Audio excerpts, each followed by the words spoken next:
Good evening, ladies and gentlemen, and fresh off of the 12 hours of Bathurst brought to you by Jimmy Broadbent and Jaroslav Jardier Honzik, we have the finale, round 6 of the British GT Championship. 90-minute finale here tonight at the home of British Motorsport. We're here at Silverstone, and we have a fantastic championship battle to decide here tonight. Both classes potentially up for grabs.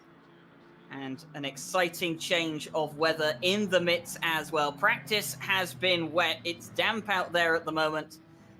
But is the rain looming for qualifying and the race? We'll have to find out. My name is Ryan Gill. I will be your lead commentator for this evening. And joining me for the final round of this championship, as he has for the whole season so far, it is Joshua Devonshire. How are you doing tonight, Josh?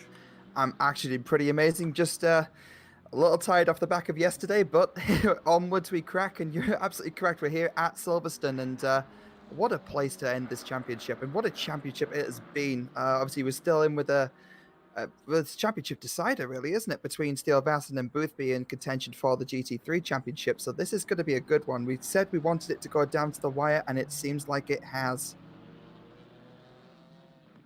Yep, definitely. 2 championships up for grabs this evening. The GT3 and the GT4 championships still to be decided. Of course, George Boothby does lead the GT3 championship. It is around about 25, 26 points between himself and Milton Steele-Vasson, but still plenty that can be overturned here tonight. And Charlie Crossland has around about a 35-point lead on James Parker, but anything is possible here tonight. All it takes is one bad race and you can lose yourself a championship, and these guys know that better than anyone else. You can see Mike Noble out there. He was in the hazardous overlap team that won the GT4 class for the 12 hours of Bathurst just yesterday. They were in the Audi R8 LMS GT4. But he's, of course, swapped that back out for the Alpine this evening. And as we come towards the end of practice, it is the championship leader that sits at the top, and by quite a margin as well. Yeah, a full 1.5 seconds on Jardier Honzik. Boothby's just had impressive form in every race so far. And he hasn't really put too much of a foot wrong. I mean, there was a little bit of a wobble in one of the Donington races, but that was kind of about it. And it's going to be carrying that confidence and momentum forward into the race and into qualifying. But before the race, we have to get through qualifying first, and that's going to be where this one is going to be important.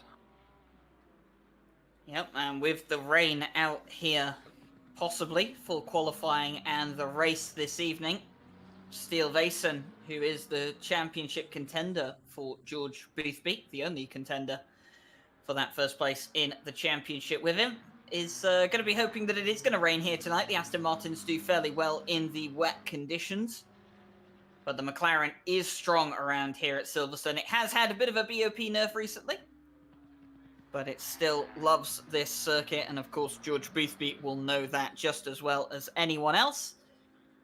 And as we come to the end of practice here, we'll be moving over to qualifying in just a short moment. 20-minute qualifying session here tonight. And it's going to be the same as it was throughout the entire season. First 9 minutes dedicated to the GT4s.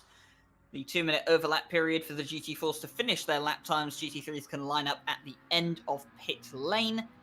And then the final 9 minutes fully dedicated to the GT3 class. And, well, Cody Pride, after, well, you can kind of see it in the name there, PPR Disconnect Esports, after disconnecting from the 12 hours of Bathurst and finishing up practice, he's going to do some donuts for us as we get to the end of this session. Fairly nice for the number 33 BMW to give us something to watch here. And is that Matt Samuel, I see, just coming through there at the moment, 996. And I think Cormac Ryan Meenan will also be absent this evening, as he was last week, because he is still away in Qatar for round 1 and 2 of the MotoGP Championship. But here we go then, we're into qualifying.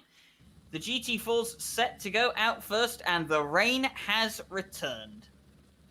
That has just added a whole new dynamic to this event as a whole. As you said, the Astons will perform quite strongly in the wet, and that'll be something Steel of Aston will be a little bit happy for. And as we see Thiago Lima leading out, because before the GT3s, we have to do the GT4 qualies first. And obviously, the same rules as before. They get, was it 12 minutes to finish up all their laps, a 2-minute changeover, and then the final 10 minutes is for the GT3s. So, on board with Thiago Lima.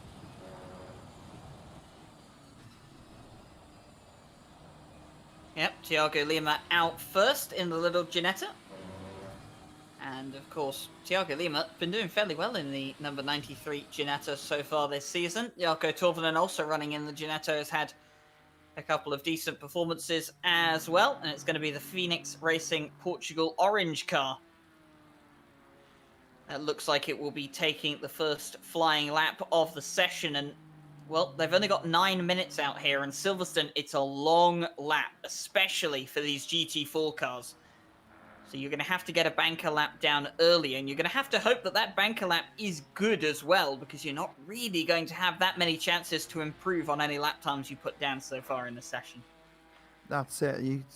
With it being such a long track, as you say, you do get limited choices, and he's gone off, and that's very lucky that's an outlap, because just kind of showing exactly just what we're talking about. You do not want that in your actual lap, but seems like it is going to be very, very slippery out there indeed. There's another bit of snap oversteer going into, I believe this is the stadium section now. So going through the loop. And yeah, that's try and get a little bit of heat in those tyres at the very least, because you do not want that on a flying lap. No, and a reminder for everyone here tonight, if you maybe, you're new around here, maybe you don't know too much about the GT4 class in ACC, the GT4s do not get tyre warmers in the pit lane. They have stone cold tyres fitted to them when they leave the garage. So, of course, you have to spend your entire outlap warming up the tyres. And even your first flying lap, they are not going to be up to temperature. They're going to be still fairly cold. The PSI isn't going to be up to around about where it should be. And that's usually why we see the second round of laps from the GT4 significantly better than the first. But here comes Thiago Lima then, across the line and down towards turn 1. Of course, we're using the alternative version of the circuit where the pit lane is on the other side of the circuit. So Copse is turn 1 and makes his way through nicely. Now down towards Maggots and Beckett's most famous part of the circuit for sure. And in these wet conditions in a GT4 car, this section of the circuit usually so fast, probably feels like it takes an eternity to navigate here. But Thiago Lima making his way through, and now out of Chapel Curve and on to the Hangar Straight. The Hangar Straight, one of the longest straights on the circuit. And of course in the GT4 cars, it takes quite a while to get towards the end of, but at the end you will find yourself at Stowe Corner, a fast right-hander, but here Thiago Lima having to take it careful. Don't go too wide here, you will invalidate your lap time, but keeps it well within the limits as he goes down Vale and towards Club Corner. Fantastic complex of corners here. Avoid the anti-cut curbs, they will unstabilize the car and you can easily find yourself facing backwards. Through Club he comes then, and onto the newly named Hamilton Straight as we go past the Formula 1 pit lane. And then makes his way towards Abbey. Almost flat in a GT3 car, just going to have a small lift off, but in these GT4s, almost fully flat as well. In these conditions, though, going to have to be much more careful as you make your way through Farm Curve and then towards Village.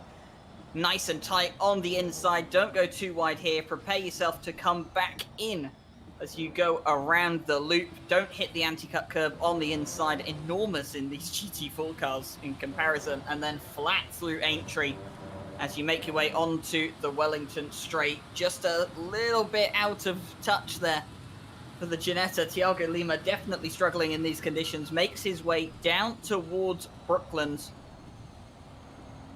Takes an age to get the car turned around through there, but then through the final couple of corners, you've got Luffield here. This corner does definitely feel like it takes forever, but get the power down early. Get the car on the throttle as soon as you can. Go as wide as you dare. And Thiago Lima, fairly reserved. Cut as much of this inside as you can for Woodcut.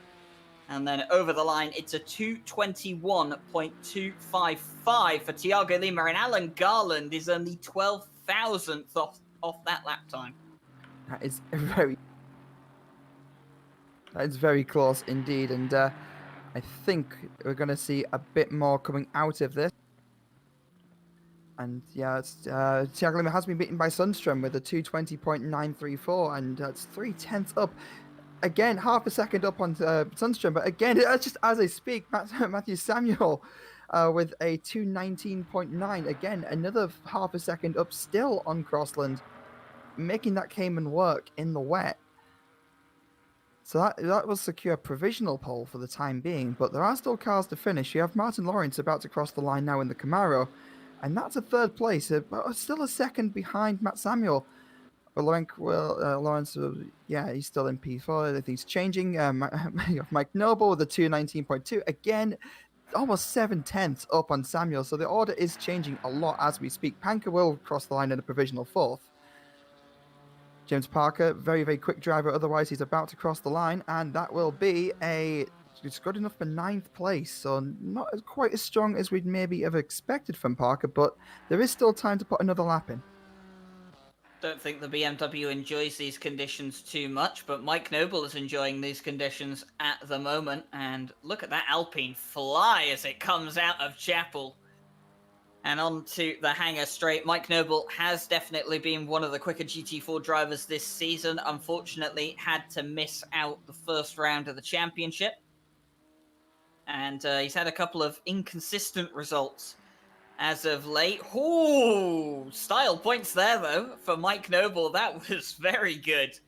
And catching the car very well. After driving the Alpine myself at Bathurst, I can say, once you have a solid setup with this car, if it does step out of line, it is fairly, I wouldn't say easy to catch, but it's pretty safe to catch. And, well, Mike Noble doing a fantastic job of catching it in these conditions so far. As you can see up in the top right, conditions expected to worsen over the course of the session, and I'm sure that the GT3 drivers are loving the look of that weather report so far. Absolutely. I mean, the wet is going to make this one more interesting. Obviously, it does suit some cars as opposed to others. Obviously, the GT3 is obviously a little bit more difficult to drive around here in the best of times. So it's going to be great. Mike Noble just goes a little bit too wide, and I'm imagining that will be an invalidation. And even if it isn't, he is now 3/10 down on his delta. So I think that lap is going to be in the bin, and I don't think he's going to have time really to do another one. So Mike Noble invalidates his second lap around. I noticed that Thiago Lima parked the car after his first flying lap. That will have significantly hindered him because that means he has to go out again and warm up his tyres. Obviously felt that his pressures at the end of that first flying lap were way out of sync and needed adjusting. But here comes Gergo Panker then. He currently sits, now he sits second place. I was just about to say he was sitting in around fourth place, has upped himself into second in the McLaren. I have been told tonight that Killian Ryan Meenan is unsure if he'll be able to attend the final round here this evening. He's not present in qualifying, and if he is going to attend, he will be starting at the back of the grid at this rate, because here we go then, 3, 2, 1, 0. The GT4 qualifying session is officially over. All of them will have to finish their laps at this point in time, so no one can start a flying lap right now. Martin Lawrence coming around to finish his flying lap. He currently sits 8th at this point in time. He will cross the line, and no improvement for the Camaro. William Stephenson also crosses the line, and doesn't seem to be any improvement for the 108 either. Yeah, it seems to be that this is going to be close to, I think, the final running order. But it's if Garland can make something of it. He is up on his delta at the moment. He's coming around the final hairpin now, heading towards the start-finish straight. Green. And what can he pull out of this one? Can he improve? And he does improve. That's P6, and that's a bit of an improvement as to where he was. He's got Sundstrom as well, who's also coming across the line, and he is also up on himself, and that's going to be a P5. So Mikael Sundstrom, P5. Here is the championship leader in GT4, Charlie Crossland, 1.1 seconds off provisional pole. Now a 10th and won't go pole position. Matt Samuel will cross the line to throw the Porsche up into third on the second row of the grid. Here comes Andre Felix. 8th is the best that the number 88 Camaro can manage. And here is the current pole sitter.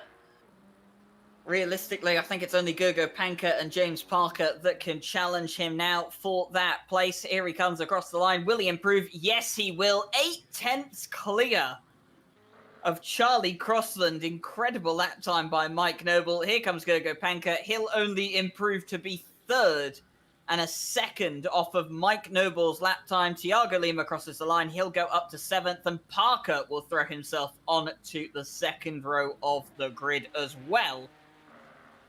And Jarkko Torvinen comes around and across the line. He'll improve to 10th, and the GT3s are out for the start of their qualifying session. And at the front of the queue, it's the number 72 of Valentin Barrier.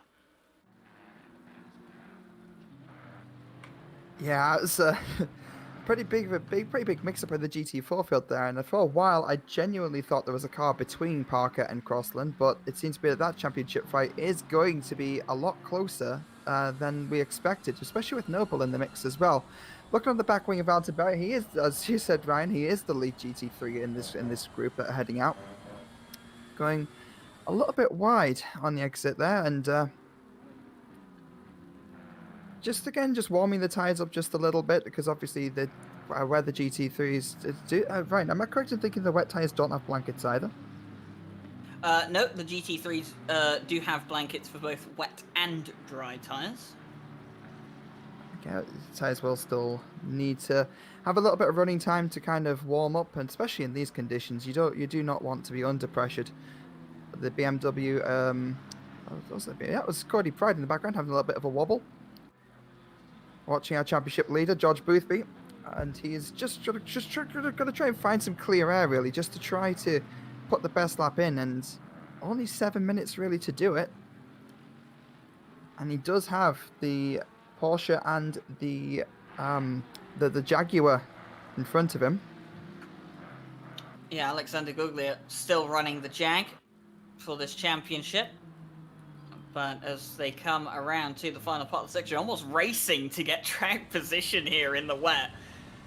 But Valentin Barrier, he was the first at the end of pit lane, and he's going to be the first to start a flying lap here in qualifying. And oh, did I just see the 666 off and back to pit lane? Yes, George Boothby has returned to pit lane. That's going to make things slightly interesting, but we'll switch back to Valentin Barrier, struggling through turn 1. Of Copse Corner, makes his way down towards Maggots and Beckett's, and just like I said in the GT4s, such a fast sequence of corners, obviously much faster in the GT3s, but still slowed down a bit now because of the wet conditions. Navigating them nicely though, and out of Chapel he goes onto the Hangar Straight as the windscreen wiper goes and goes and goes, clearing the water off the screen for the Ferrari. Valentin Barrier down towards Stowe Corner. Hug the inside as tight as you can. Go as wide as you dare. Don't invalidate your lap though. Nicely within the limits there for Valentin Barrier. Brakes into Vale.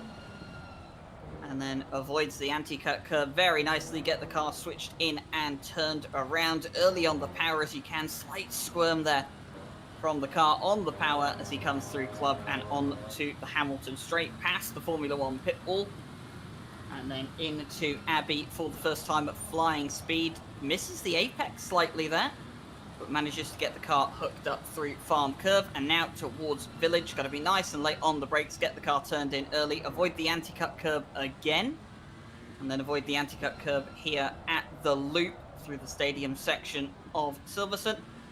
On the power nice and early, and then through Aintree completely flat in the dry and in the wet as well. Doesn't go too wide on the curbs and doesn't unstabilize the car. Making his way down towards Brooklands at full speed for the first time. Get the car turned in nice and early there, and then of course through Luffield. Corner takes an age to get through, and Valentin Barrier, that's not the ideal line to take through Luffield. Will compromise his exit, but gets the power down nicely up towards Woodcut cuts as much as he dares up towards the line, and it's a 2:08.3 for the Ferrari, and he's going to return to pit lane as soon as he crosses the line. Similar to Thiago Lima, maybe thinks the pressures are a bit out of line and need adjusting slightly. Yeah, quite possible, and that is definitely going to hinder him with only 4 minutes remaining, but he is still provisional pole. Jadia Honzik not far behind though, only 7,000ths of a second behind. Andy Bodman, it's P3. He took that from Felix Ruppert. Kovacs in P5, Googly in P6. So the order is kind of falling behind, and I think, well, I know that Boothby going back to pits is going to have a massive effect on his qualifying, and speaking of the man, here he is. And he is halfway through his first, I'd imagine this is his flying lap at this point, and he finally gets that clear air that he was looking for. And there's nothing on the relatives so far to give us anything to go off of in terms of lap time and pace. So this is going to be the one of I believe only 2 or 3 laps, so 2 or 3 chances he has to try to secure a good position here. I'm not seeing Steele Vesson across the line either, so I wonder if something happened on his outlap. But I imagine this is his flying lap about to come to fruition now, and nope, I am entirely wrong with that. I apologize. Well, I think he is on a flying lap at this point in time. His previous lap was invalidated. It was a 2:08.1, which would have been enough for provisional pole, but that was invalidated in some sense. So obviously went wide or cut one of the corners to invalidate that lap. So this lap at the moment is still valid, making his way down the Wellington Straight. He's following Felix Ruppert at this point in time, who has got a lap on the board. Sits 4th place, but goes wide and has to rejoin behind the likes of Steele Vesson and Jaroslav Honzik. But, well, Steele Vesson comes up towards the line now. What can the 962 do? Needs to put himself as high up the order, ideally on pole position, and goes provisional pole, but then Jardier takes it back. 18,000ths between the two on the front row. That is next to nothing, but I think it's important to remember that Steele Vesson was also held up by Ruppert a little bit as well, it seems. So, still another time for another lap, and he'll be fighting to hold on to that. Crowbar goes on the line, it goes across the line in P8.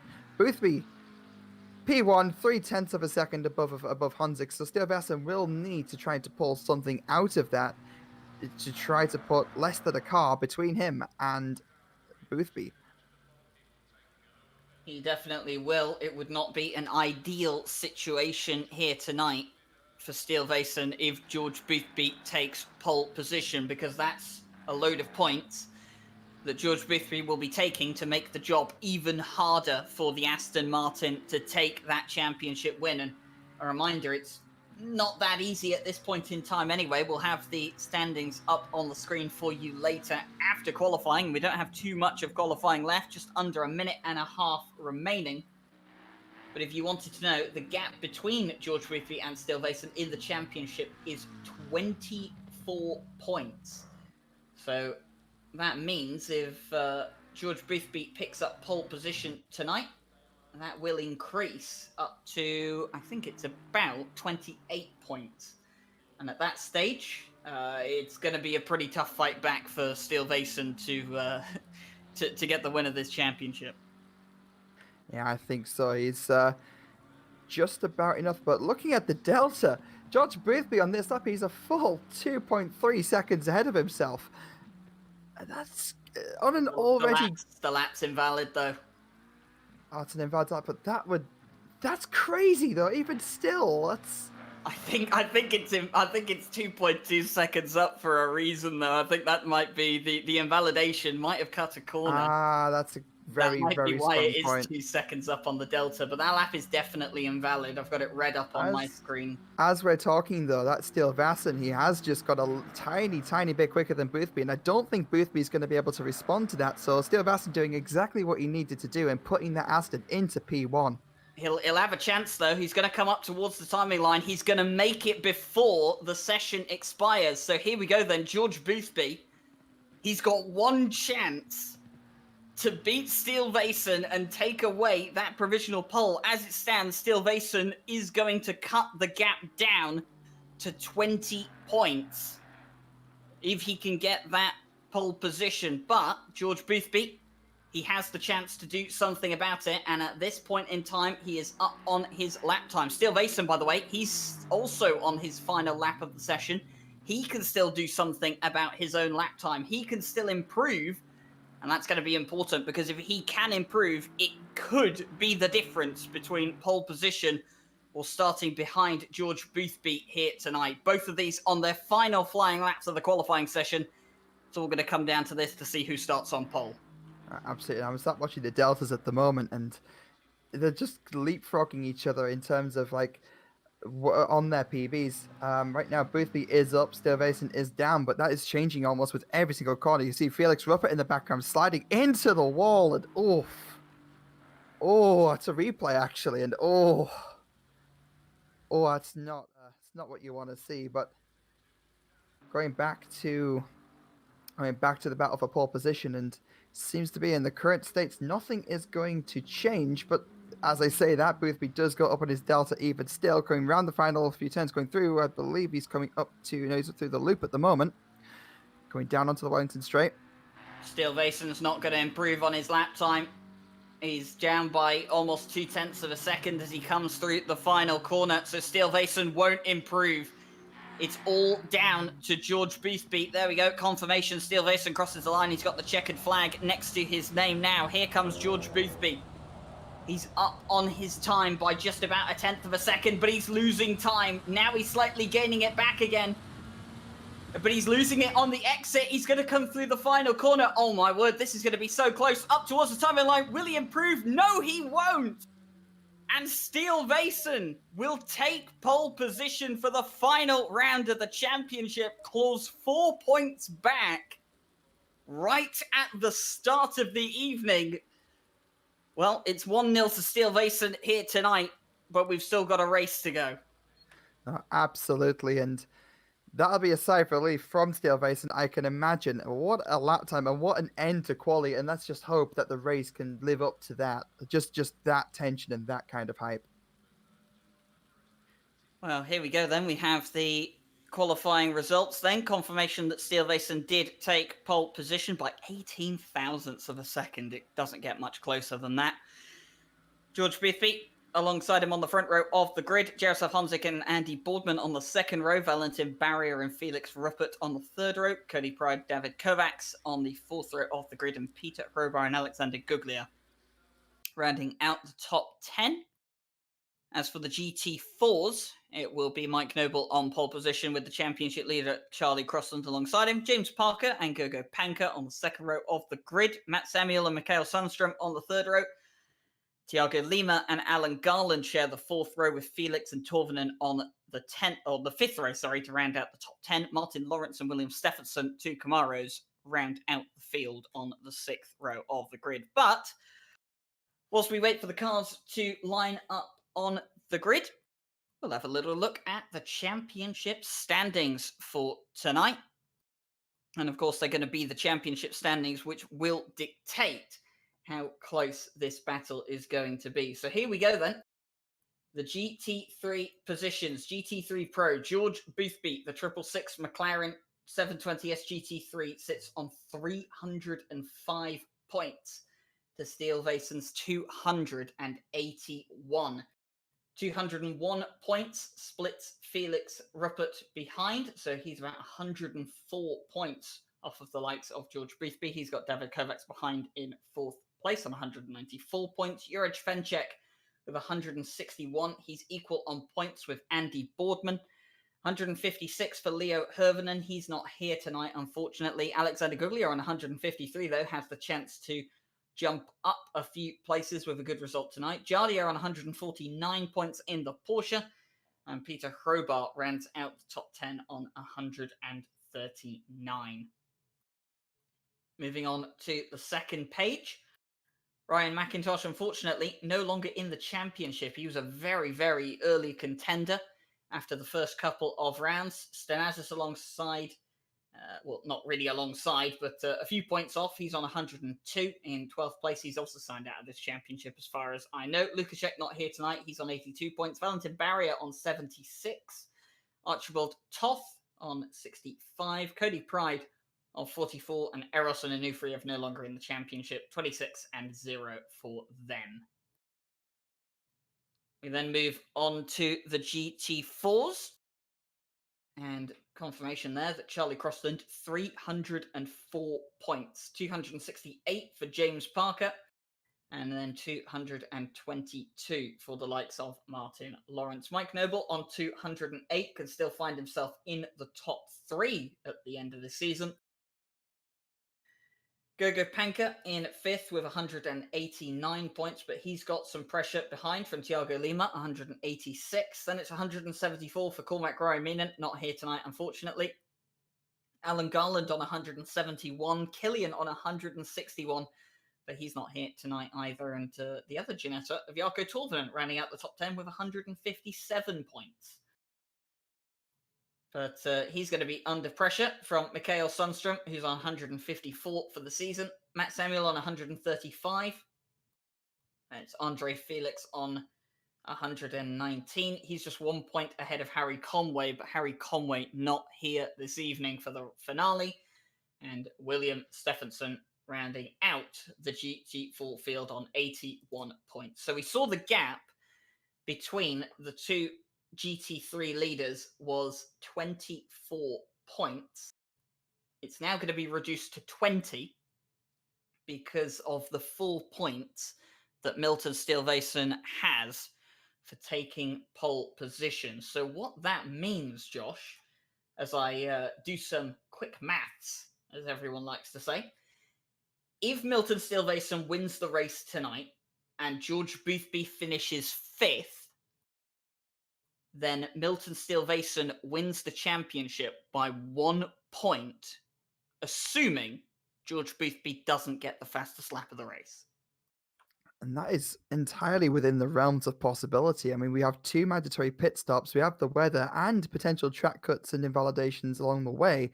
With an hour and a half running time, that could potentially happen. Like, this is seriously down to the wire in that kind of respect. Like, that's kind of crazy. And what a way to round out this championship. Yeah, it's definitely within the realm of possibility. A 5th place finish, in this field is definitely possible. I mean, thinking back to it, George Boothby, can't quite remember what the lowest position he's finished this season is. As I have a look through, 7th place was in race 2 of Alton Park. I have just seen, so that might be his lowest finish of the season so far to date. And well, I mean, if he's finished 7th, he can finish 5th. You know, it's entirely possible out here this evening, and he's going to have to keep it on his toes. And well, you were speaking of the weather. It is going to change. It's light rain here at the moment. It's damp out on the circuit, but within the next 10 minutes, it is expected to dry out. That's also going to throw strategy into the mix as well, and that just makes it even more interesting, doesn't it, Ryan? It does definitely make it interesting, and well, here we go then. We're only about 10 seconds away from Milton Stilvesen bringing us away for the formation lap, for the finale. The lights and the wipers on for all the cars here this evening, as the final round of the British GT Championship is soon to begin. Stilvesen pulls away from pole position. He's done, well, he's done the easy part, I would say. Not that it's come easy, but he has to keep himself up into first if he wants to give himself the best chance of the championship win here tonight. We've seen George Boothby crack under pressure before. We've seen him make mistakes when he's been pressured by the guys behind. And I tell you what, if there's one driver I would not like to have right behind me at the start of the race, it would have to be Jaroslav Honzik. Exactly. That was just giving me flashbacks to last week as well at Snetterton. In the first race, Boothby and Honzik having a massive battle for most of the race, actually, until a mistake with traffic. And I think if Honzik can pressure Boothby enough, which we know he has the pace to do, The question is, does the Porsche have the pace to do that? That could allow Silverstone to kind of maybe gain a bit of an early lead. And anything can happen at this point, honestly. Yes, it can, and well, we'll go over the mandatory pit stop requirements as well for this race. There is 2 required pit stops for the 90 minutes here tonight, both of them requiring tyre changes. Fuel is not mandatory, but of course these guys will be taking fuel at each of their stops. It doesn't really make sense to run a full tank of fuel when you're going to have to be making 2 mandatory tyre swaps anyway. We know that one of those tyre swaps is going to be used fairly early on in the race, I would imagine, considering the changing conditions that we have here. And some of these guys, I mean, do you think, well, looking actually around here, some of them do have wet tyres on, I believe. I can't see the Pirelli stickers on the side of George Boothby's car. I believe he is starting on wets, and some of these guys might be taking a gamble, as Mike Noble playing with the cones on the outside of the circuit. Some of these guys might take a gamble on dries this early on, but I mean, I would imagine you'd want to play it safe at this point in time. You know the weather's going to change anyway. You know that you need to, you know, you need to make those stops anyway. So I would be starting on wet tires, but you know, we see it a lot of times, and people do like to take gambles. Yeah, it's all a question of how much time are you going to lose starting on the wet tires. How quickly is the track going to dry out? How much grip do those tires already have? I'm not seeing the Pirelli stickers on the side of Silverstone's car either, so he's going with a very similar strategy of starting on the wets. So it's going to be interesting to see how this one pans out for absolute certain. Cormac Ryan Meenan, obviously not here tonight, but doing a, you know, having a relaxing evening, watching the racing here this evening. Good evening to you, Cormac. Hope it's nice out there in Qatar. Some great pictures. Ryan, I've just noticed as well, the rain has stopped. So straight away it looks like the track is going to start drying out. So I'm wondering if the guys starting on wets are going to regret that decision. I'm sorry for interrupting you. You know, obviously. No, that's fine. That's a very good point. It has just stopped raining. As soon as they come around for the start of the race, this will mix things up. Of course, you have to at least get to the end of Sector 1 before the pit lane opens. You cannot go into the pit lane for a pit stop at the start of the race, before the race counter has gone live and you've got to the end of the first sector. You will have to have gone around the track at least once. But here we go then. 2x2 as far as the eye sees, and we are ready for 90 minutes of racing here at Silverstone. Who will be crowned champion at the end? We will have to wait and see, and here is the start then. Milton Silverstone gets a good start. George Boothby slightly slow on the start, and that allows Jardier to catch up, but not enough to have a move onto the overtake. And then George Boothby, through the second phase of the start, has a look at Silverstone, but doesn't have the space or the pace to make a move, and he will settle in behind. Everything seems to have gone well through the first couple of corners, and the big question, I suppose, now is, will anyone gamble for dries after the first lap of the race? I think that's where we're going to see a lot of changing in positions. I think some drivers have started on the dry tires, but I'm not sure. I think Jardier, I'm pretty certain, I'm struggling to see, but I think Jardier might also have started on dries. I can't quite see from my camera angles, but if he has, that's also going to make a big impact in the opening laps. As we see Ruppert under pressure from Cody Pride in the BMW behind. A little wiggle on exit coming out onto the Hamilton straight, but also see Matt Samuel under pressure from James Parker. And that means I think James Parker's falling down the order at some point, if I'm not mistaken, because that is also Gergo Panker ahead. James Parker was third on the grid, as far as I'm aware, and looking at it now, he is still third on the grid. Oh no, fourth, sorry. Gergo Panker has got ahead of him, so Gergo Panker jumping James Parker at the start of the race, and here comes Thiago Lima getting past the likes of Andre Felix, and These guys really, really close at the back here in the GT4 field. Mikhail Sundström trying to go around the outside of Martin Lawrence.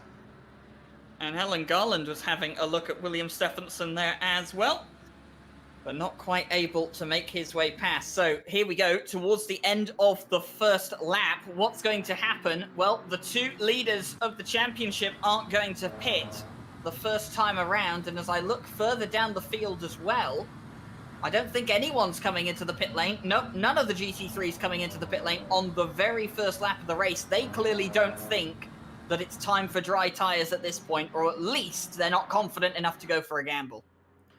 No, I mean, I know that the wet tyres do have the capacity. There is probably still a wet line available. And the wet tyres, they are fairly flexible into how much heat they can actually take and the PSI limit they can go up to. As pressure is important with these ones. So they should be good for a little bit of running. It doesn't seem to be affecting lap times too much. Consider that was an opening lap, a 2:11.1 best lap and 2:11.3 from, well, 2:11s from the top 4 drivers. It's only a few seconds off the quali pace, so it's obvious these tyres aren't affecting them too badly as Boothby looks at looking down the inside. Not quite going to make it stick, but make it the switch back, and he's side by side with Steele Mason going onto the Hamilton straight. And looks like Boothby is going to make the move stick, and that he will take that position for the lead. And Jardia is going to have a look as well. A little bit of contact with Steve Mason, and Jardia turning into Abby. Jardia on the inside. It looks like he will get by, but can he catch up to Boothby to hold him up? Steele Mason looking on the inside, going into, I believe this is Village, if I'm not mistaken. Coming through the loop, Jardia will have the inside, still side by side with Steele Mason.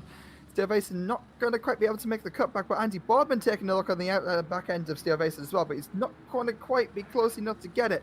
Steele Mason getting the run on Jardia. Boardman getting the run on Steele Mason. Boardman's still going to take a look down the inside of Brooklands, but it's not going to make it stick, but Steele Mason will take a look on the inside of Jardia going into Brooklands and will make that move happen. And I don't think Jardia is going to be able to respond going into Luffield. And wow, Steele Mason is going to settle into P2 with a bit of a gap to Boothby, and what a lap! What a start! George Boothby manages to take the lead of the race. Steele Mason loses not just the lead, but goes down into 3rd place, then almost loses 3rd and relegated to 4th, but then manages to retake 2nd place. But this is falling into George Boothby's hand at this point in time. 1.2 seconds is the gap. And Steele Mason now has to get himself composed, get himself back under control, and start to close down the gap between himself and George Boothby. No one, by the looks of it, going for that gamble on dry tyres again, the 2nd time around past the pit lane. Oh no, we do have a couple of GT4s in the pit lane. We've got William Stephenson and Jarkko Torvinen both coming into the pit lane. They're going to go for a gamble on dry tyres as the track conditions have switched from damp to greasy. That could just be the mother of all undercuts, and I wonder if that's going to have a knock-on effect with the GT3. So you see these GT4s in the pits and maybe questioning whether it's time to kind of start coming in as well, or thinking about it. Cars still up on their delta. They are still improving in time. Steele Mason creating a bit of a gap to Jardia Honzik. You see Valentin just going a little bit wide there. I wonder if he's just trying to find a little bit of a wet line, try and cool the tyres down just a little bit, because the dry line will be starting to form, and that will have an effect on the tyres that the cars are currently using. I think we can confirm there Jardia is also on wets. I thought he might have been on dries at one point, but that was a mistake on my part. So Jardia will also be on the same strategy as the cars ahead of him. I think, judging by the lap times, everyone is on wet tyres, and seems like the sensible option to go. Start on the wets and use one of your mandatory pit stops really early on in the race for those dry tyres, instead of gambling maybe on dries and having to spend 3-4 laps losing a significant amount of time on those cold tyres.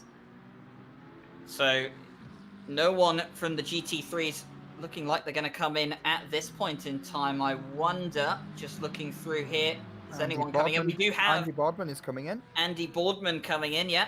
So he's going to come in, and I believe Peter Crowbar is coming in as well in the Mercedes. So we got 2 GT3s this time around coming in to gamble as well. And these are going to be the guys we have to reference, as here goes Charlie Crossland and takes the lead in GT4. The championship leader has retaken his stance at the front, but Mike Noble peels off into the pit lane. The Alpine clearly feels it's time to switch onto the dry tyres. And it's going to be very, very interesting to see how all of this pans out for the drivers that go onto the dry tyres early. Will they gain a significant amount of time by pitting onto these dries and using that outlap to maybe gain time that they wouldn't have on the wet tyres? It's going to be interesting to see how all of this plans out. Is it the correct decision to go early, or is it the correct decision to go late? We'll have to find out. We will indeed, and as you say, I think Boardman and Horvath are going to be the ones to watch in terms of lap time. Well, in terms of lap time, just to see how they compare against the laps on the wet tyres. See Boardman leaving the pits now, and this could be. I mean, obviously, we can keep you guys updated on deltas and exactly what's going on, but maybe switching over to the dry tyres is the right move. We will have to see. As you see, Jardier also taking a bit of a look at Steelvason, but not quite going to be close enough to make anything happen. Steelvason will pull a bit of a gap, and that's David Kovacs off. I think he just lost it on the curb there. We will see a replay. Yeah, so here is the number 5 Porsche. Did he clip? Oh! Looks like Cody Pride also made the same kind of mistake. He just disappeared off screen for a second, then reappeared. And I wonder if he was trying to take evasive action to avoid the BMW that was sliding, and that's what made that's what caused the Porsche to go a bit off balance. Yeah, I was going to say that kind of looked a bit like netcode in the way of Cody Pride. Maybe not entirely synced up with the server, but we have a stop and go 30 penalty for Matt Samuel, and that will be for speeding in pit lane. Matt Samuel, who came in early to... Oh, or is it for speeding in pit lane, or is it for this? Did he cut across the... I can't imagine him getting a stop and go penalty for that. I would imagine that is speeding in the pit lane for Matt Samuel that he has. No, we've just been confirmed by Jake Coombs, our broadcaster for this evening, that he had the stop and go 30 before that incident, just going off track there. But we've got more cars in the pit lane. More importantly, we've got the leader, George Boothby, in the pit lane, and we don't have Steelvason and Jardier in the pit lane, so they've decided to keep going. And this is going to add a really interesting dynamic to things, because if it's the wrong decision to go early, this will pay off big time for Steelvason. If it's the right decision to go early, this will pay off big time for George Boothby. And that is going to be the last thing that Steelvason wants at this rate, because Boothby was already building a bit of a gap. Plus, with Boothby already clearing one of those pit stops, he only has one more to worry about. The track will dry out, so even if those dry tyres aren't good enough for right now, they will be good enough very soon indeed. A reminder as well that we've seen it go from wet to dry in practice. We've seen it wet in practice. It was raining and then it went dry immediately as we got to the start of the race. The rain could always come back.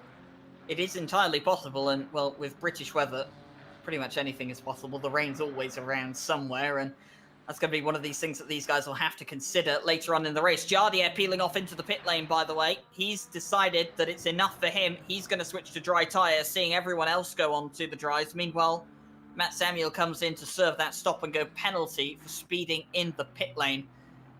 And I tell you what, that's an awful, awful way to start your race. Fortunately, it's a 90-minute race here tonight, so he's got some time to recover it. But that's going to be a real big damper on his race here tonight.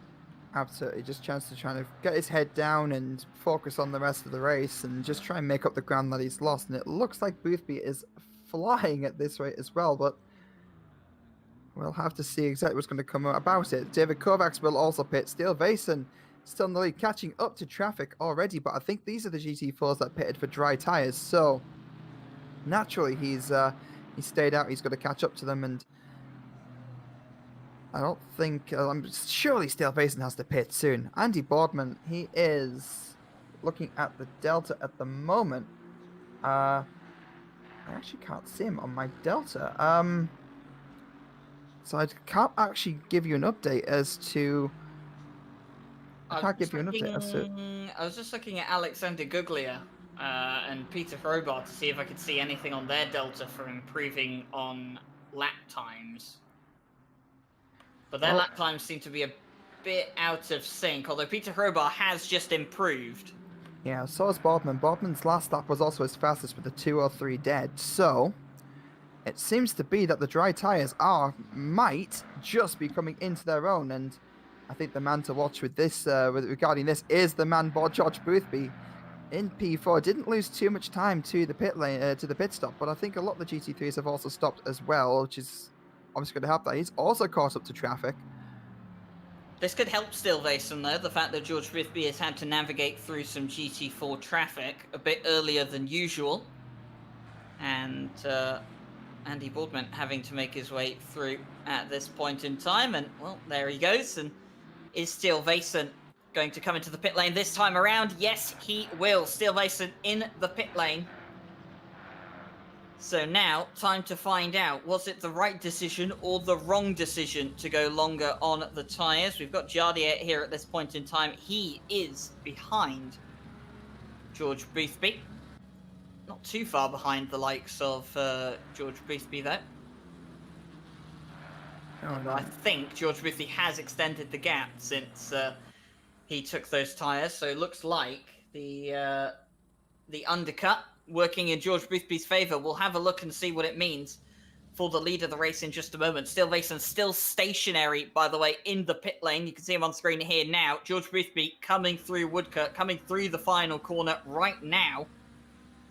And the 962 still stationary, still not moving. Now he's moving. Here comes George Boothby flying past, and it looks like the decision to go early was the right one. Time gained for George Boothby, and this is not what Stilvason wanted.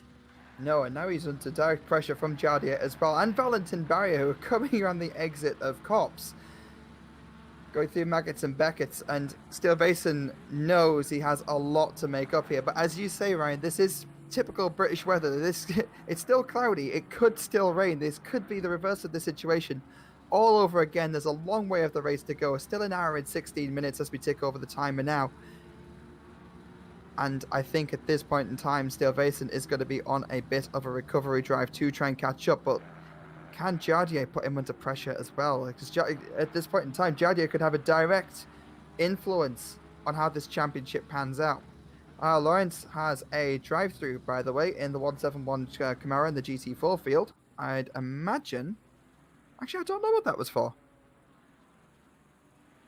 Willing to bet, considering the fact that I do not have an update from our live stewarding team about a penalty. That does not look like a penalty administered for an accident. That is going to be speeding in pit lane or track limits, one of the two. But Martin Lawrence will come in to serve that immediately. So his race going from not so great to worse. He can join Matt Samuel in that category for tonight, although Matt Samuel had a stop and go 30, significantly worse than a drive-through penalty. But here is Jardier on the inside, looking to make his way past Stilvason. This is going to be crucial at this point in time. If he can get past, here comes Valentin Barrier, so late on the brakes. The Ferrari looking to try and make his way through. Jardier's going to go around the outside of Luffield and then up towards Woodcote. He is going to get the move done. Jardier doing Jardier things, getting past when it doesn't really look like the ideal line to do so. And now Valentin Barrier is going to be having a look on the inside of the Aston Martin of Stilvason, but not quite able to do so yet. No, and as you said on the formation lap, Ryan, the one driver you do not want behind you is Jardier. He will put you under pressure, and I think he might even have the pace to catch up with Boothby to put Boothby under that same amount of pressure. They are only just a few corners back, but it goes to show that undercut and how powerful it can be in changing conditions. The track has just turned from greasy to fast conditions with a 21 degrees ambient, 28 degrees track, so it is starting, I believe, to warm up a little with the cars running around. And it looks like Valentin Barrier is going to try to put as much pressure on Stilvason as possible. Well, Stilvason's attempt at a championship win tonight was difficult, and it's just been made a bit more difficult with the fact that George Boothby is 8.9 seconds up the road from Jardia at this stage in the race. And, of course, as it stands, Steelvason is not gaining points, but losing points to George Boothby. And as it stands, George Boothby is still going to be the GT3 champion for British GT. And as it stands as well, Charlie Crossland is still leading in GT4. That's it, but he is under pressure from Parker as well. But I believe the gap between Crossland and Parker is actually wider than the gap between Steelvason and Boothby. So Parker's got to have his work cut out, and he's not going to. Well, he went wide because of the GT3 going by. Gap in points as well. But by the way, is what Josh meant there when he said the gap between them. The gap on track is fairly small. That is correct. Yes. The gap in terms of points is quite enormous. It's 30-something points, I think it is, between Crossland and James Parker. So James Parker needs a mammoth of a race here tonight, and well, at this point in time, doesn't look like he's about to get it. He had a bit of a strategy earlier on in the Discord channels. Charlie Crossland saying he almost forgot there was a race today, and James said, "Oh, don't worry, mate, it's next week." James Parker, just some mind games there, but Charlie Crossland is here tonight, and it's going pretty well so far. Meanwhile, Felix Ruppert in 6th place. He's challenging Andy Boardman for 5th at the moment, and he's got Cody Bryden behind him in 7th at this stage in the race. And, well, interesting dynamic here. Aston Martin, McLaren, and BMW all finding themselves very, very close on the track. And, oh, something's happened to Valentin Barrier. He's now 1.1 back from Steelvason, so he's lost some time. But here comes the McLaren against Andy Boardman, going to be on the inside of Vale. Is Felix Ruppert going to do it? We've seen some incredible moves and some incredible results from the McLaren in the later stage of this season so far. Going to be forced to try it around the outside. Will have to go off the track. Not going to get it done at that point in time. Comes up towards Abbey now. Going to be slightly in front. Oh, Boardman has to back out. And oh, Felix Ruppert has to take wide to the exit road. Boardman's not going to like that too much. And, well, Felix Ruppert has backed off to give back the position. Good sportsmanship there. Realised he overtook off the circuit and gives the place back accordingly. Yeah, and I think that he kind of had to do that, but that was still very, very close. Very, very tight battle for 5th place there. But that's also going to allow Cody Pride to get a look down on the inside of Brooklands and the BMW as well. So the BMW very, very fast in the straight line. And he's going to quite get the inside. He's going to push Ruppert a little bit wide, but then Ruppert is going to get the inside going into Luffield. It's going to be really hard for Cody to make this one stick. Can he get the switchback? Can he use that straight line speed of the BMW to kind of pull the gap back? He has got the slipstream at the edge of the slipstream as well. And he's within striking distance. He could go down the inside of Cops. He just has to kind of put the car in the right in position. He has to back out though. Ruppert just closing the door slightly, and Cody avoiding quite potentially some high-speed contact. As we see Parker looking on the outside of Crossland going, I believe this is into Luffield. And he's not quite going to make that one stick either, but can he do something similar? Can he just pull up a bit closer? Can he get alongside to go into Cops? Can he take the inside line? He does have the run. He puts the car alongside. Is it going to stick? He doesn't back out. All right, he does back out because not still quite, side by no. side. It's not over just yet. It's still on the run down to Maggots and Beckett's. Parker does get ahead. And he will make that move happen. Well, there we go then. James Parker makes his way through into the GT4 lead. But Charlie Crossland will be letting him go and thinking to himself, well, you're going to need to do a lot better than that if you're going to be taking away the GT4 championship from me. But of course, James Parker, he knows the score today. He knows how difficult it's going to be, and he's probably just looking to take a win in the final race of this season and finish on a high as he can. Absolutely. Cody Pride, he's going to be trying to finish on a high as well, and, well, one of the first steps in doing so is getting past the likes of Andy Boardman. Absolutely. It's also worth saying as well that neither Crossland or Parker have stopped for wets. So that also adds Mike Noble into it, who had stopped for dries, which Mike Noble has stopped for dries. So he's only a matter of time until he catches up with this group, because as we've seen, the dry tires seem to be, or they also may have started on dries as well, as I have just been told, so that could also be a potential. That's a big brain if they have, though. I'm looking at them at this point in time, and I do see the Pirelli stickers on the side of James Parker and Charlie Crossland's cars, so they did start on dry tyres. And interesting then, so there were a couple of GT4s that gambled to start on dry tyres, James Parker and Charlie Crossland. Looking at Gergo Panka, he also has dry tyres on his car, Thiago Lima. Looking at his, oh, that's Cody Pride off.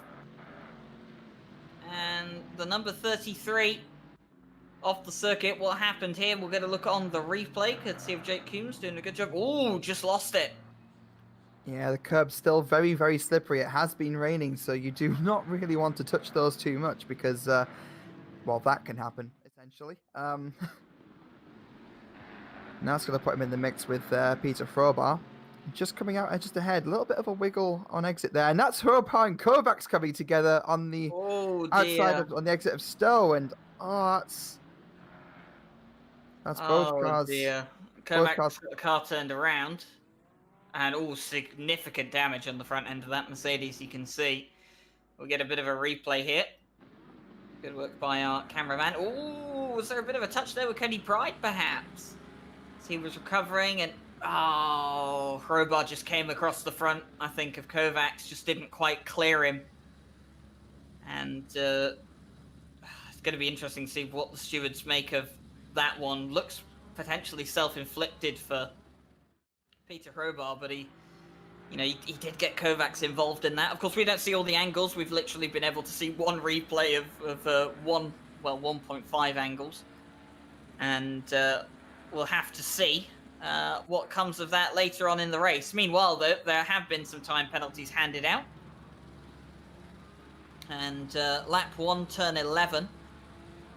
888 and 996, that's James Parker and Matt Samuel. 15-second penalty for Matt Samuel, and the 899 of Mikael Sundstrom, and the 108 of William Stephenson involved on lap 4, turn 17. That's going to be 5 seconds for the 108. Yeah, and this is the incident between Samuel and Parker. Ooh, slight bit of contact there. Now, that would usually be contact with overtake with contact would be 5 seconds. However, lap 1 incidents are treated harsher, so that has been upped to a 15-second penalty. So if you're wondering why that penalty seems harsh, lap 1 incidents are always treated much harsher, and well, the step up from a 5-second is a 15-second penalty. That is entirely it, and Steele Vasson looks like he has caught up to the back of Jardier as well. I think that is Frobar pitting in for damage. James Parker making the first of his 2 stops, as is Gogo Panka. Obviously he's now with Steele Vasson, and he is very, very close to the back of Jardier. Not quite within striking distance, but I can't imagine it'll be long. He is putting in consistently faster laps than Jardier, so... Oh, very late on the brakes. Very late on the brakes indeed, and almost having to take evasive action to avoid hitting the back of Jardier's Porsche, but he does manage it, and that has just opened the gap up just a little bit more. But kind of maybe shows how much, a little bit of desperation maybe with Steele Vasson just wanting to get by Jardier, as the 2 cars actually hit traffic, with Mike Noble's Alpine just going onto the inside of Corps. Well, Steele Vasson gaining time, Jardier losing some time, but Jardier does have some breathing room at this point in time. He'll be grateful for that. Meanwhile, George Boothby, he's got all the breathing room in the world at this point in time. Almost 26 minutes of the race gone just now. And leading out in front, quite dominant as well, 12.6 second lead. One of his 2 mandatory pit stops out of the way already. Everything looking pretty good so far for the championship leader after things looked a bit nervy after Silverstone managed to take pole. Yeah, absolutely. And I don't think traffic is going to play too much. Was that George Boothby just losing it there for just a second? He went a little bit. Well, yeah, he hasn't. So I thought he looked like he clipped the outside curb there, and I saw the car just sort of almost dive to the right, and he must have caught it. But I could have added a fresh dynamic. But let's not forget those curbs are still damp, and anything could still happen.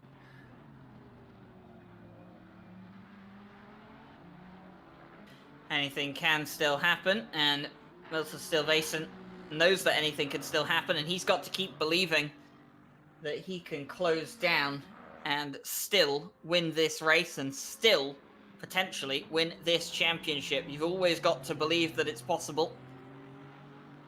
And just receiving information that Cody Pride and Peter Hrobar have both finished all of their mandatory pit stops here tonight, so they've come back in the pit lane.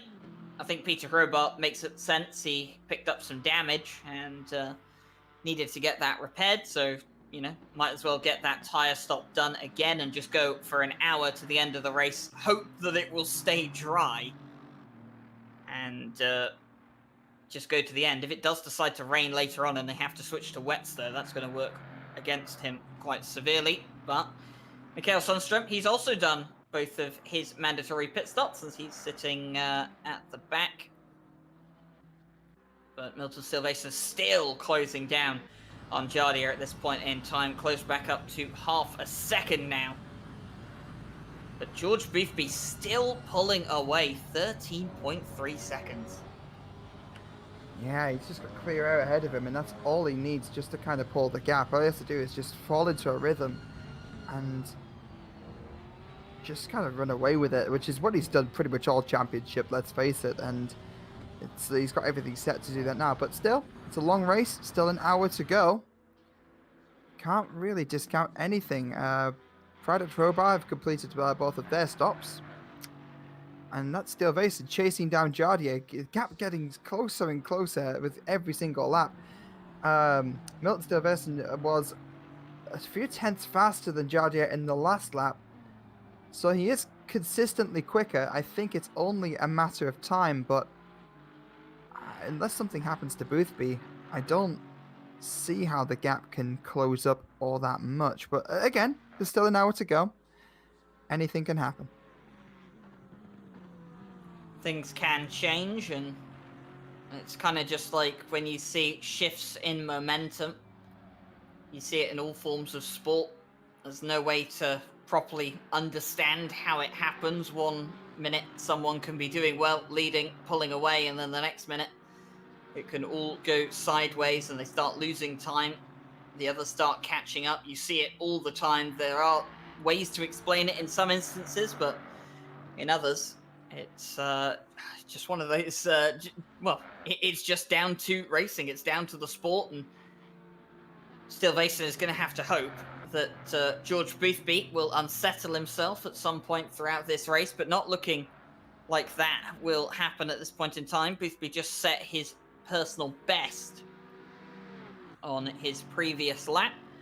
But a few more incidents come through on the stewarding sheet here, given to me by Stephen DeVos, our head steward here this evening. But all of them no further action or racing incidents, so nothing too much to worry about at this point in time. And no further penalties to report on so far, and hopefully it'll stay that way for the rest of the race. Oh, absolutely. And we do always hope for clean races. And Steel Basin still closing on. Jardier has a bit of a slipstream, and I don't think he's going to be quite close enough to make a move into T1, but it won't be long until I think we see an attempt. Yeah, Steel Basin looking very, very interested to get past Jardier at this stage in the race. We're a third of the race down, or just over a third of the race down, 31 minutes down, 59 to go here tonight. And Jardier currently just ahead of Steel Basin. And this is the point where Steel Basin will be annoyed that Jardier got past him earlier on in the race, because it's now holding him up. If he'd managed to fend off Jardier, if he'd managed to keep that second place, he'd be pulling away from the Porsche at this point in time, and he wouldn't have to be worrying about bleeding time. As it stands at the moment, though, Milton Steelvasen's previous lap was quicker than the likes of George Boothby. He did a 1:58.9 compared to George Boothby's 2:0. So Steelvasen potentially has the pace to take it to the likes of George Boothby. And there's plenty of time left in this race for him to catch up. And Jardier is being held up by Mikael Sundstrom as they come through Maggots and Beckett's. And is this going to be Steelvasen's chance? Through Chapel onto the back straight, onto the hangar straight. Jardier is going to make him go round the outside, but the Aston Martin quicker in a straight line. He's going to have to do it round the outside. It's going to turn into the inside as they come down towards Vale. So many Formula One overtakes made like this in the past, but it's GT3 here tonight, and it's going to be second for Milton Steelvasen. Gets the move done on Jardier. He'll be thankful for that, and now he can finally start to chase down George Boothby, assuming he can keep up the pace. Absolutely. If Boothby is setting 2-minute lap times, which his best is a 1:58.4, if Boothby is settling into a rhythm and doing comfortable 2 minutes, Steelvasen does have the pace, traffic depending, to catch up. But he has to defend against Jardier. He has to keep Jardier behind him in order to do that. He needs that clear air. And Jardier is not going to make any of this easy for the Aston Martin at all. No, Jardier, to him it doesn't matter. He's just out for the best result he can get tonight. He's not in contention for the championship. It doesn't bother him. He doesn't care. And, you know, he's got every right to not care as well. It's not his championship to fight for. He can make it as easy or as difficult for Steelvasen as he likes. And, well, Jardier is going to do what Jardier is going to do and fight for everything he can get. But Steelvasen seems to have just been able to fend him off. Doesn't have any GT4s right in front of him within close vicinity. It's going to be a couple of laps before they catch the 171 of Martin Lawrence. And now Steelvasen can focus, get himself on track, and close down the likes of George Boothby. 13.9 seconds is the gap. It was 14.2, I think, as they crossed, was it the line for Sector 3 on the previous lap? But Jardier is coming back now. This isn't ideal for Steelvasen. This is going to put him under a bit more pressure, and the gap has gone back up again, 14.1. So this isn't good. Steelvasen has got past, but now he's having to bleed time defending. Yeah, absolutely. It's not what he wants at all. And he is consistently quicker than Jardier. At least he has been in past laps. So, again, it's when Jardier has a toe going down the straights, especially down Hanger and Wellington straights. They are fairly long, and the slipstream, you don't underestimate it. It can, you know, we've seen so many overtakes done at Brooklands as well, and Jardier could be planning a move just like that. You know, you plan a few laps ahead of yourself, but we'll just have to see how this gap pans out. But I think the big gap that everyone is interested in is the gap between first and second, but there's just a lot going on all at once at the moment. Definitely a lot going on. Meanwhile, in GT4, Mike Noble is back in the lead from James Parker. Of course, James Parker has come in and served one of his mandatory pit stops. He started on dry tyres, but he's come in to fit another set of dry tyres. You know, maybe just correct those PSI. If they were a bit wrong, you're going to have to stop again anyway. Why not? And only finds himself 0.4 of a second behind Mike Noble at this stage in the race. Charlie Crossland, 6.5 seconds back. He's lost quite a bit of time. And here is Alan Garland. And he's all over the back of Stephenson at this point in time, trying to find a way through on the Camaro, but that car is so good out of the corners.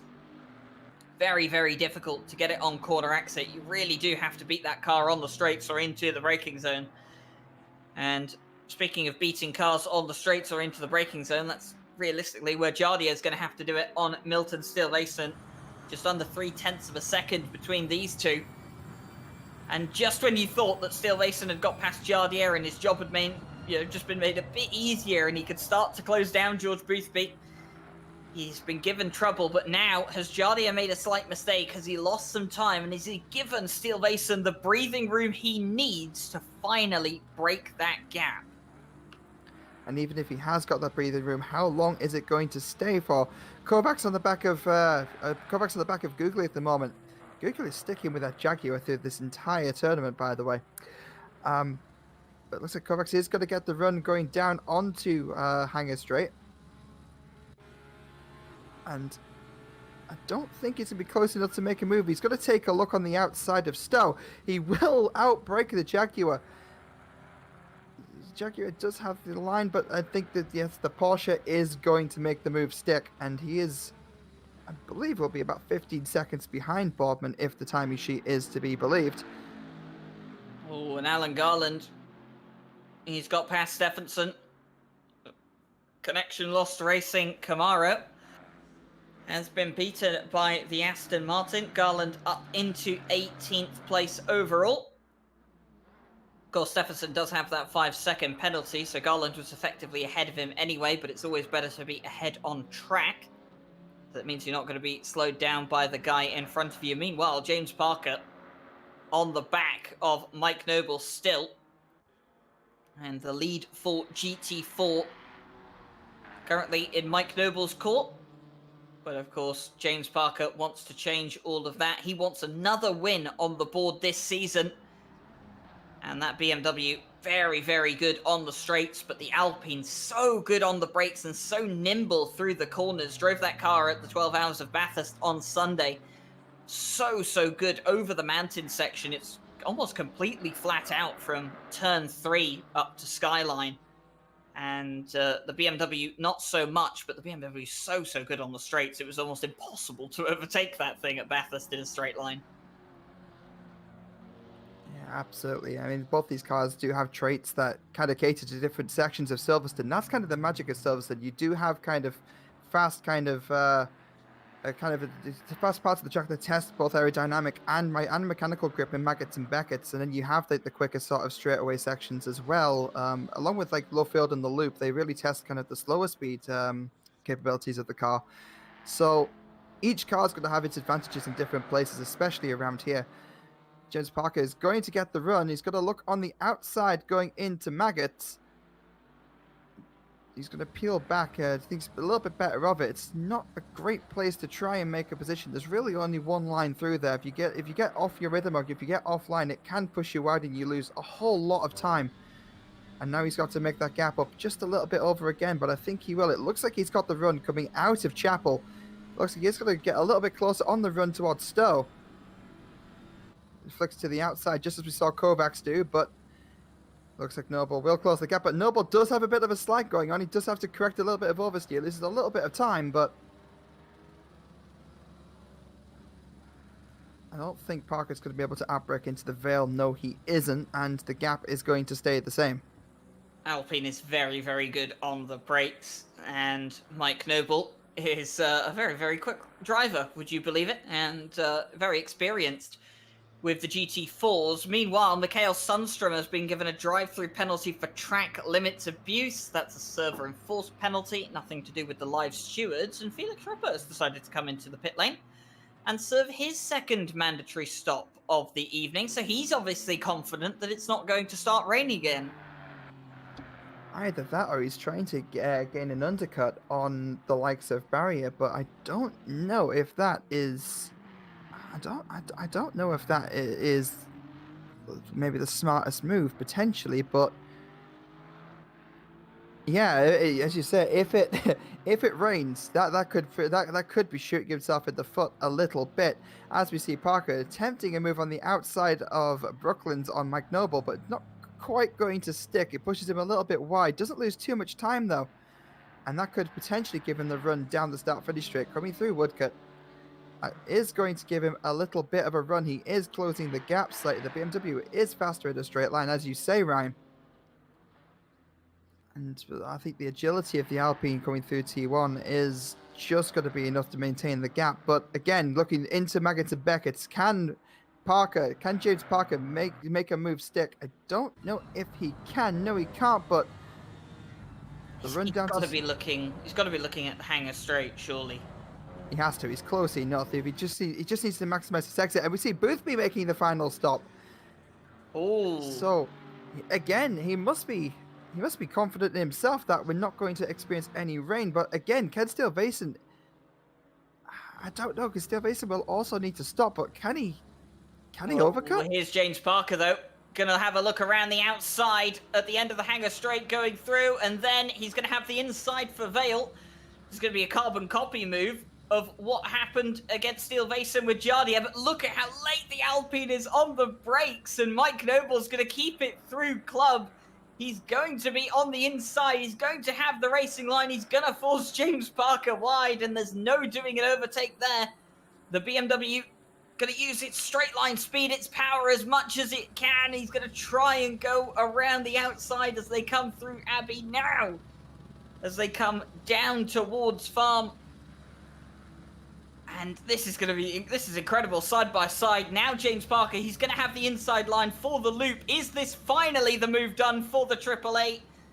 Yes, it is. James Parker through, and my word, side-by-side action that began at the end of the hangar straight finishes on the exit of the loop, and James Parker retakes the lead in GT4. Phenomenal driving from both of them. That was actually really, really insane, and Noble is still right on the back of Parker. Don't discount, because the Alpine is quicker in these slow speed corners. As you see, Cody Pride about to interrupt the mix as well. Obviously, the GT4s will be blue flagged. They will need to let the GT3 by him. No, they're having the road scrap. And as we see, Jardier, he's looking on the inside of Steelvason, going down. I believe this is the Wellington Straight.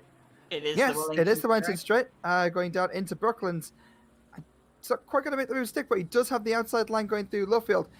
Later on the brakes, he's side by side. He's on the Aston's rear quarter panel. And again, like we've seen so many times before, can he get the run down the start finish? The Porsche isn't quite as strong at the straight line, but with the slipstream, it could be a possibility. I don't think it's going to happen. Steelvason, it seems to be pulling ahead as well on his rear diffuser, and that gap is increasing. As we see Valentin Barrier, who's currently in P3, he is pitting, but coming through Maggots and Beckett's, it seems that Jardier is going to try and close the gap. Can he make the move? Can he make the move down into Stowe again? Can he put the car alongside the Aston? Can he replicate the overtake that he did down into the Vale just not that long ago, just a few laps ago, really? I don't think he's close enough to really make it happen. Well, it's all going down now, and as we see some of these guys come in to use their complete their second mandatory pit stop of the race, they'll be hoping that it doesn't rain again. And our broadcaster, Jake Coombs, was just saying, please, ACC gods, have it rain in the last 15 minutes. And what a way to spice up this race that would be if in the last stage of the race it did come and it did rain and there was a requirement. Well, maybe not a requirement, but there was a need for these drivers to change tyres, how that would spice everything up. George Boothby sitting 5th at this point in time, and Steelvason in the lead. That would effectively be enough for it to be, championship win for Steelvason, assuming that George Boothby doesn't have the fastest lap of the race. And in fact, he doesn't, because it's, does he actually have? He does have the fastest lap of the race, sorry. So, in theory, if it was fastest lap of the race for George Boothby, he would be able to win the championship by 2 points then, no matter if Steelvason won and George Boothby finished in 5th place. It's going to be so close. It's going to be so interesting to see how all of this pans out. We don't know how the weather is going to behave. It could be that in the final stage of the race, we do get rain. We're not entirely sure. We're going to have to wait to find out. And that's probably the most exciting thing about watching live motorsport and, live sim racing events. Absolutely. We also don't know fuel loads and fuel strategies, so it could also be that Steelvason, when he pits, he might be running heavy on fuel now, but if he pits with fresh tyres and a lesser fuel load, he could also be in the mix for pushing for the fastest lap as well to take that away from Boothby. There's still 45 minutes to go, and so much can happen. Yeah, so much still possible in this race. Like you said, we're 44 minutes to go. We are over the halfway mark of this race, and once we get to about 30 minutes left in the race, we will fully know the extent of the weather. We'll know if it will be raining again or not, because the forecast in the top right corner will tell us. So we only have about 14 minutes left to fully know the extent of how the weather is going to behave here tonight. Of course, George Boothby fans will be hoping that it stays dry. Milton Silverstone fans will be hoping that it comes wet. And, well, neutrals, let us know what you think in the YouTube chat. We do, of course, keep an eye on it when we can. And Milton Silverstone trying to make his way around Charlie Crossan. This is going to allow Jardier to get through, though. Catching traffic at the wrong point of the circuit, and Jardier takes full advantage of it. Throws himself up into first place, provisional first place at least. And Milton Silverstone just caught out with traffic. Wrong place, wrong time. And that's just multi-class racing in a nutshell. It really is, and we've seen it so many times before, and we'll see it again. Also worth noting, since pitting, George Boothby has also just improved on his fastest lap with the 158.4, so he has just got a 10th quicker. Silverstone will make his stop now. This will put him behind Boothby. And I don't know if...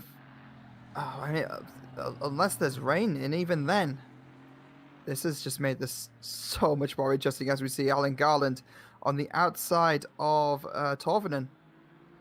And the Ginetta, looks like the Aston does have the better straight line speed going down the start finish line, going through Woodcut. Torvinen will have the inside going into Copse, but I think that it might just be the Aston is just going to pull ahead just before the turn, and don't discount the agility of the Ginetta. The Ginettas are very, very good around the corners. And I just don't think it's going to be quite enough. And Garland will make the move stick and pull ahead just a little bit.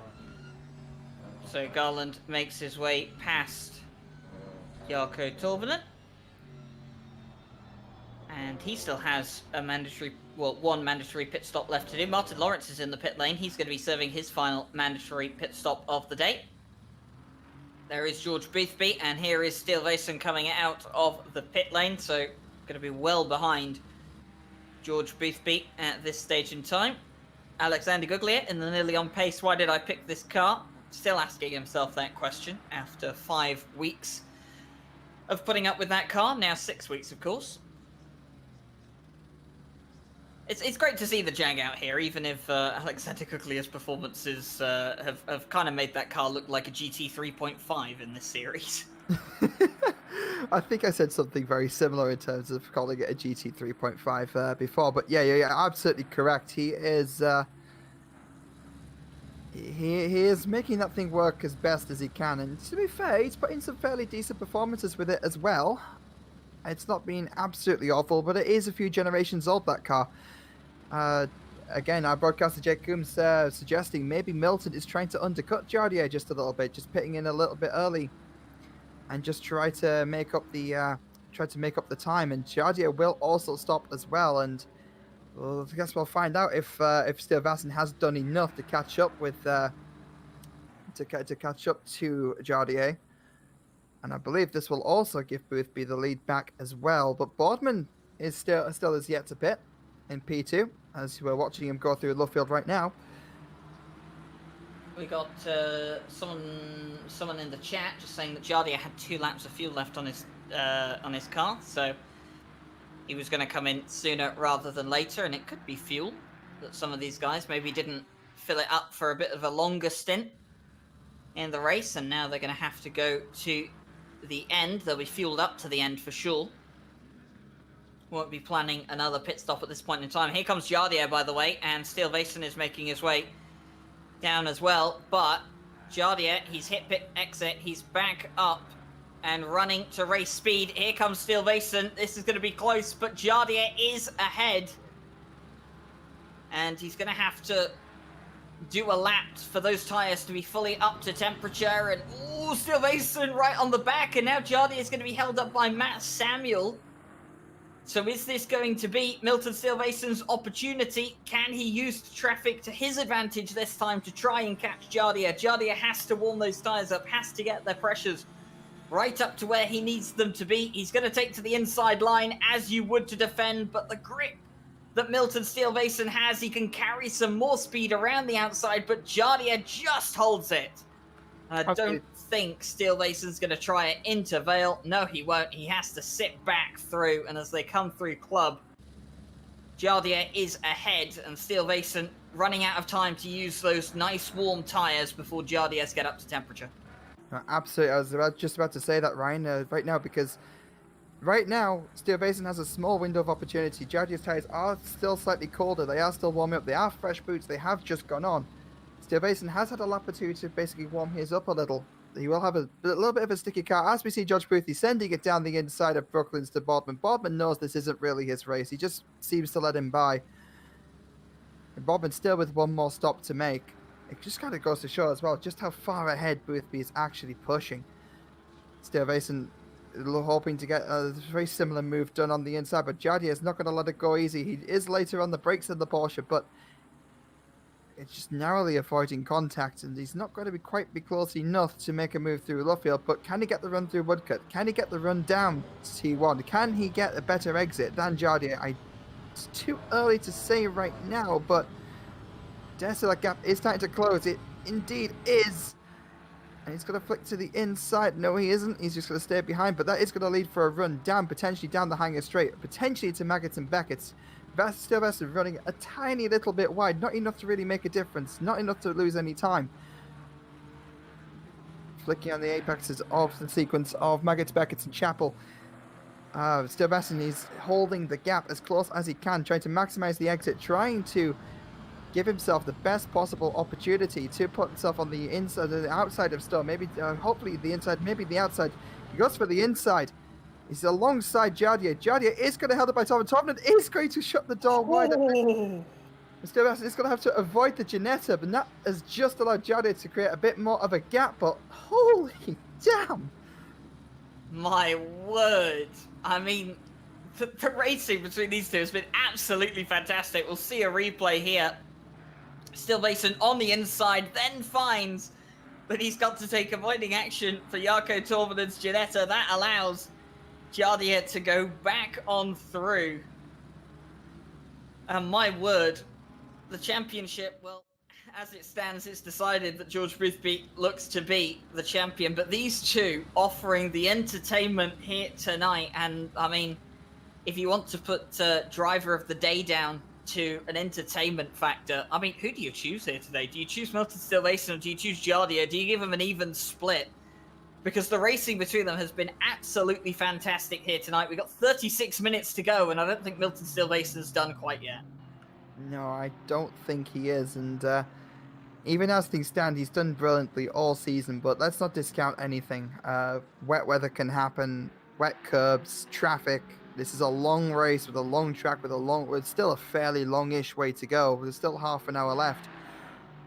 And I say for driver of the day, Ryan, I have, honestly, both Jardier and Steelbason have put so much work into this. They've been leapfrogging each other this entire race so far, and I think they've been just about equal, to be completely honest with you.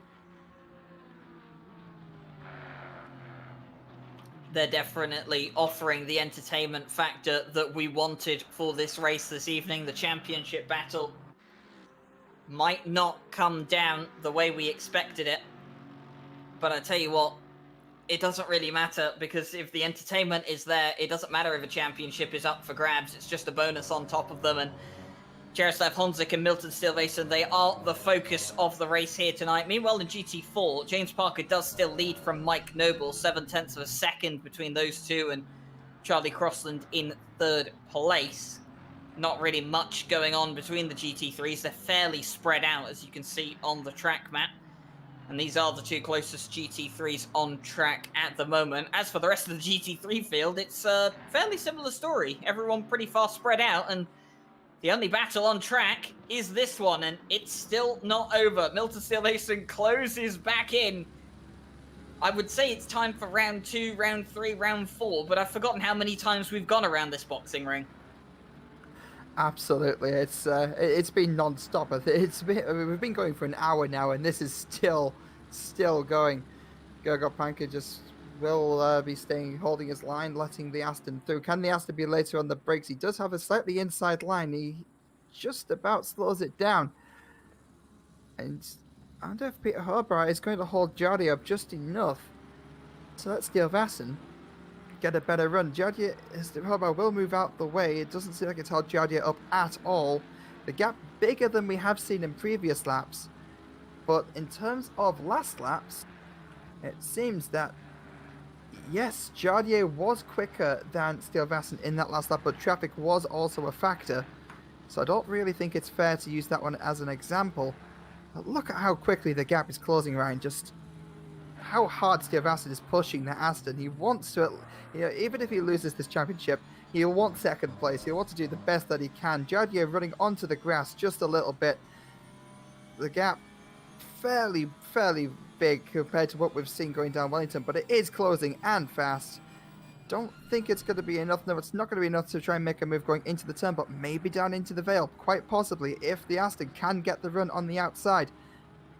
Don't think he's going to quite be close enough, but it seems to be that this is the part of the track where these two cars seem to get the closest. If any move is going to be made, it seems to be around about here. So as a driver, you plan a few laps ahead, you plan your moves, and Steel Vassen right now will be doing all these calculations in his head. He'll have figured out where he's quicker than Jardier, where he's slower, and just how much pace he can actually spare to try to make a move and, well, just try and plan his race ahead, really. Yeah, with just about 32 minutes to go. A lot of things can still change. Mike Noble closing in on the back of James Parker hasn't allowed the BMW to just pull away from him. And it's fantastic to see these two cars battling on track for the lead of GT4. I mean, we talk so often about the GT4 field and how different all of the cars are, and different size to. Ooh, James Parker coming into the pit lane.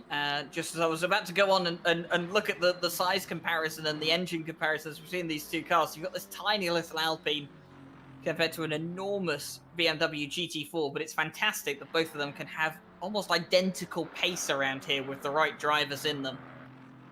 And James Parker is going to come in to serve his final mandatory stop of the day, and I believe James Parker has left it as late as he has because he's wanted to see how the weather is going to pan out, and he's now confident that it's not going to rain for the rest of this race. And, well, 30 minutes forecast says it's still going to be cloudy with 31 minutes to go. I'm pretty sure he's made the right decision. Yeah, 100%. I mean, obviously, I think some of us were hoping out for rain. I know our broadcaster Jake definitely was. But it doesn't mean that this race is any less interesting. Obviously, this battle for second place is still going on between Jardier and Steel Vassen. And going past Mike Noble. Yeah, go past Mike Noble. He will kind of split the gap up just a little bit. I think that gap is slightly wider than what we have seen in previous laps. So it all depends. It looks like Steel Vassen is still within slipstream range. He still could use the speed on the straights to start slowly closing in. He seems to be better on the brakes as well. And going down through Village into the loop. See where the gap is in terms of the slow speed mechanical grip, which is where the Porsche seems to absolutely excel in theory. And that gap, I don't think it's going to change all that much. Well, Milton Steel Vassen has some catching up to do, and Jardier has some breathing room. Jardier, in typical fashion, is probably making jokes with his chat whilst all of this is going on. The man just seems to have a alien or inhuman ability to drive the car to an incredible pace and still have 50% of his brain focused elsewhere most of the time. But still going strong at this stage, and Milton Steel Vassen just slowly starting to reel him in again. Meanwhile, George Boothby out in front. Just having a race on his own at this point in time. 18.6 seconds up the road for him. He's only got 29 minutes. And, well, if he has to do an additional lap, we'll see, of this race. He has also improved on his best lap at some point in the race. And he seems to be sticking consistently to it. His best lap was a 157.9.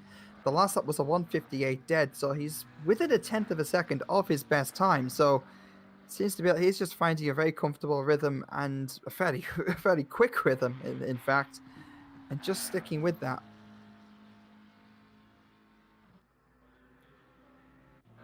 Well, Jardia continues to try and keep Milton Steelvason at bay. Of course, he does still have a bit of breathing room, but Steelvason doing his best to close it down.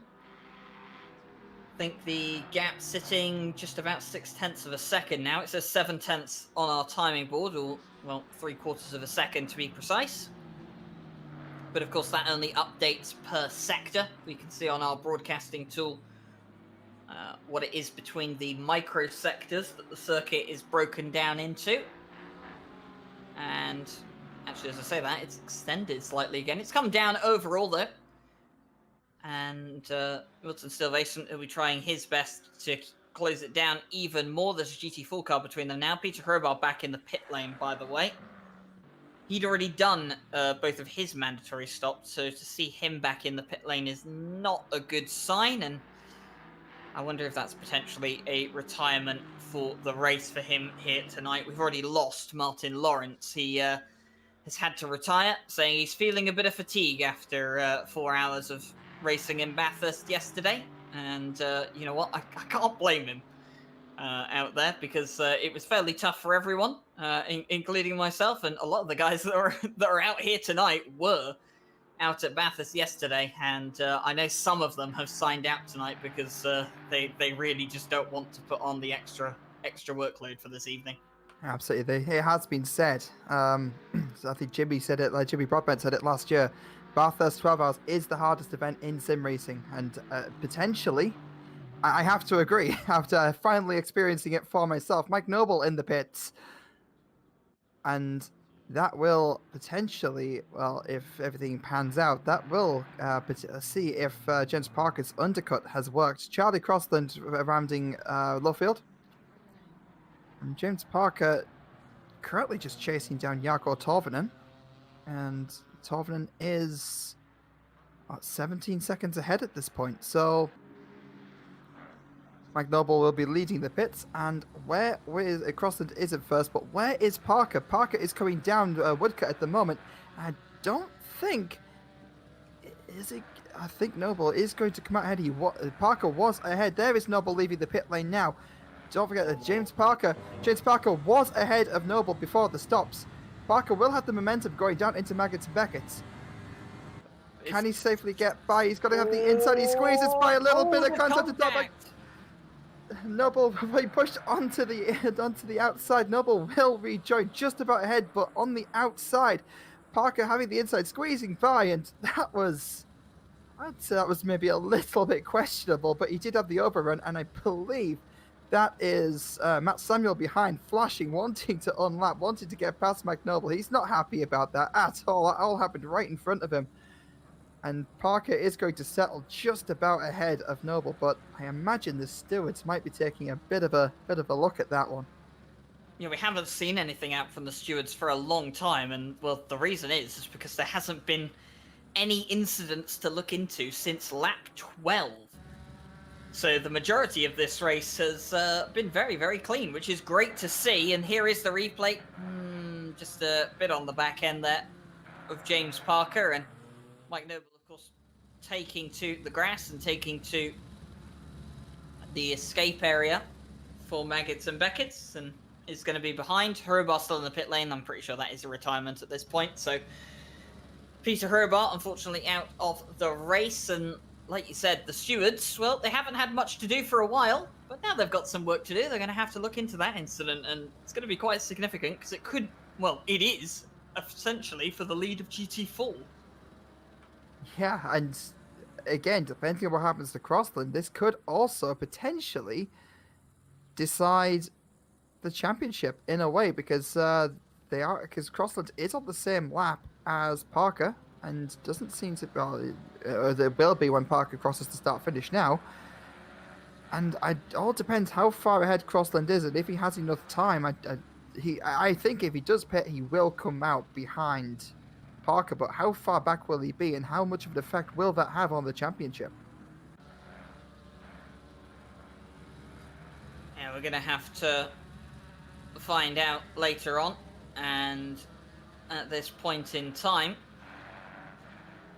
it is James Parker that leads the race in GT4 from Mike Noble, but obviously investigation pending. Looking down at the live stewards box at the moment, I mean, we can see them from here, Josh, just below us, and there's some music being played in there. There's some headbanging going on, and meanwhile, whilst the headbanging is going on, there's going to be headbanging for a very completely different reason. For William Stephenson, that's a drive-through penalty for track limits abuse, handed out by ACC, and he's going to come in to serve that immediately. And his day has just got worse. He can join Martin Lawrence, Mikhail Sundstrom, and Matt Samuel in the I've been given a penalty for track limits or speeding in the pit lane group tonight.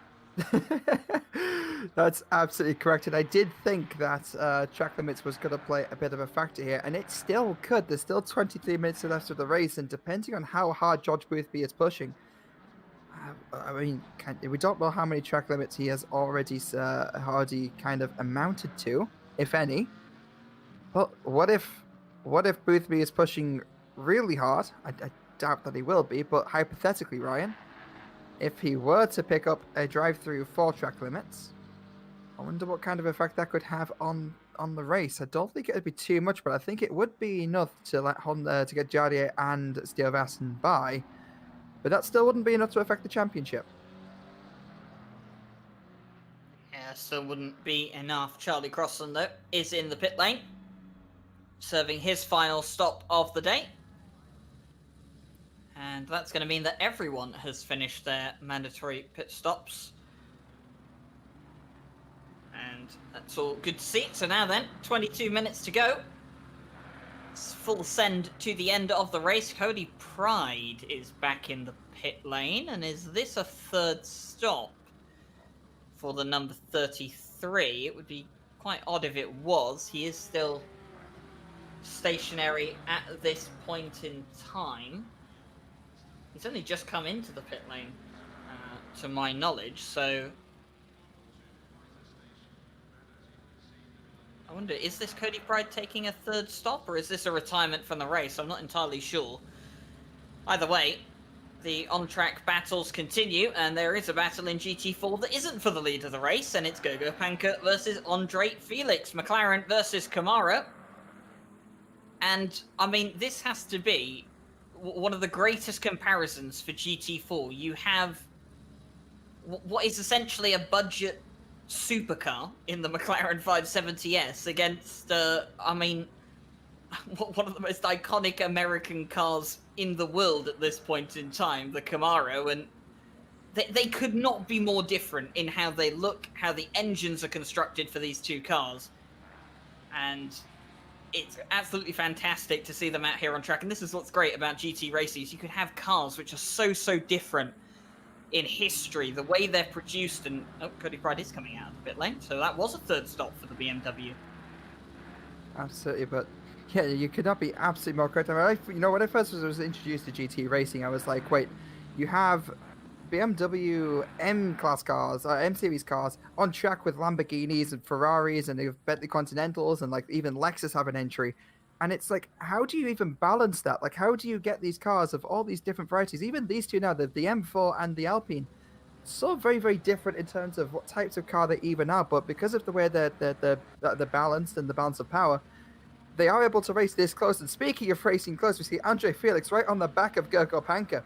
It's going to make a very late dive, a very close dive on the inside of Brooklands. He might have just outbroke himself just a little bit. The more nimble McLaren is going to undercut. A little bit of a tap there, Andre Felix, just tapping Panka. His will get by, but in the other GT3 McLaren, Felix doing the right thing. He is going to let Panka by and he has to take another attempt at that, but that was very close. Yeah, he way too late on the brakes, went wide, tried to rejoin as close behind Panka as he could and just misjudged it, clipped the back end of the McLaren.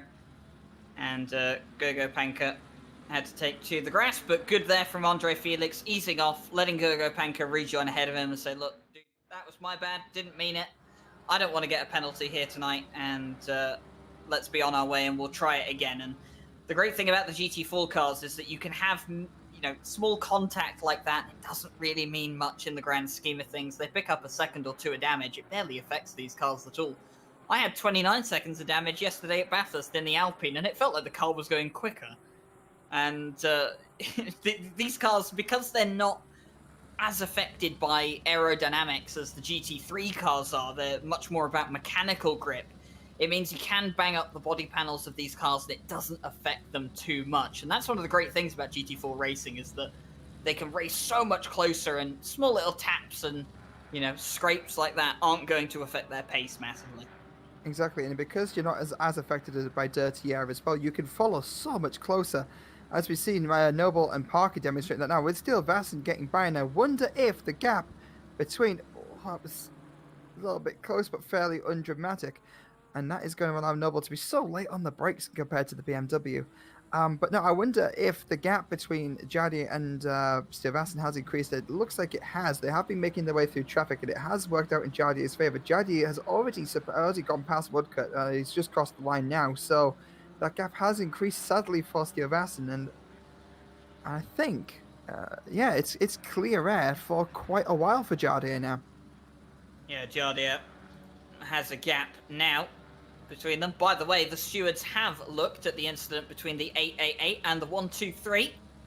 The decision is no further action. The stewards believe that Mike Noble could have avoided the incident, and that James Parker was entitled to be where he was. So no further action from the stewards between that. So Mike Noble, he's going to have to do it on pace. And you know what?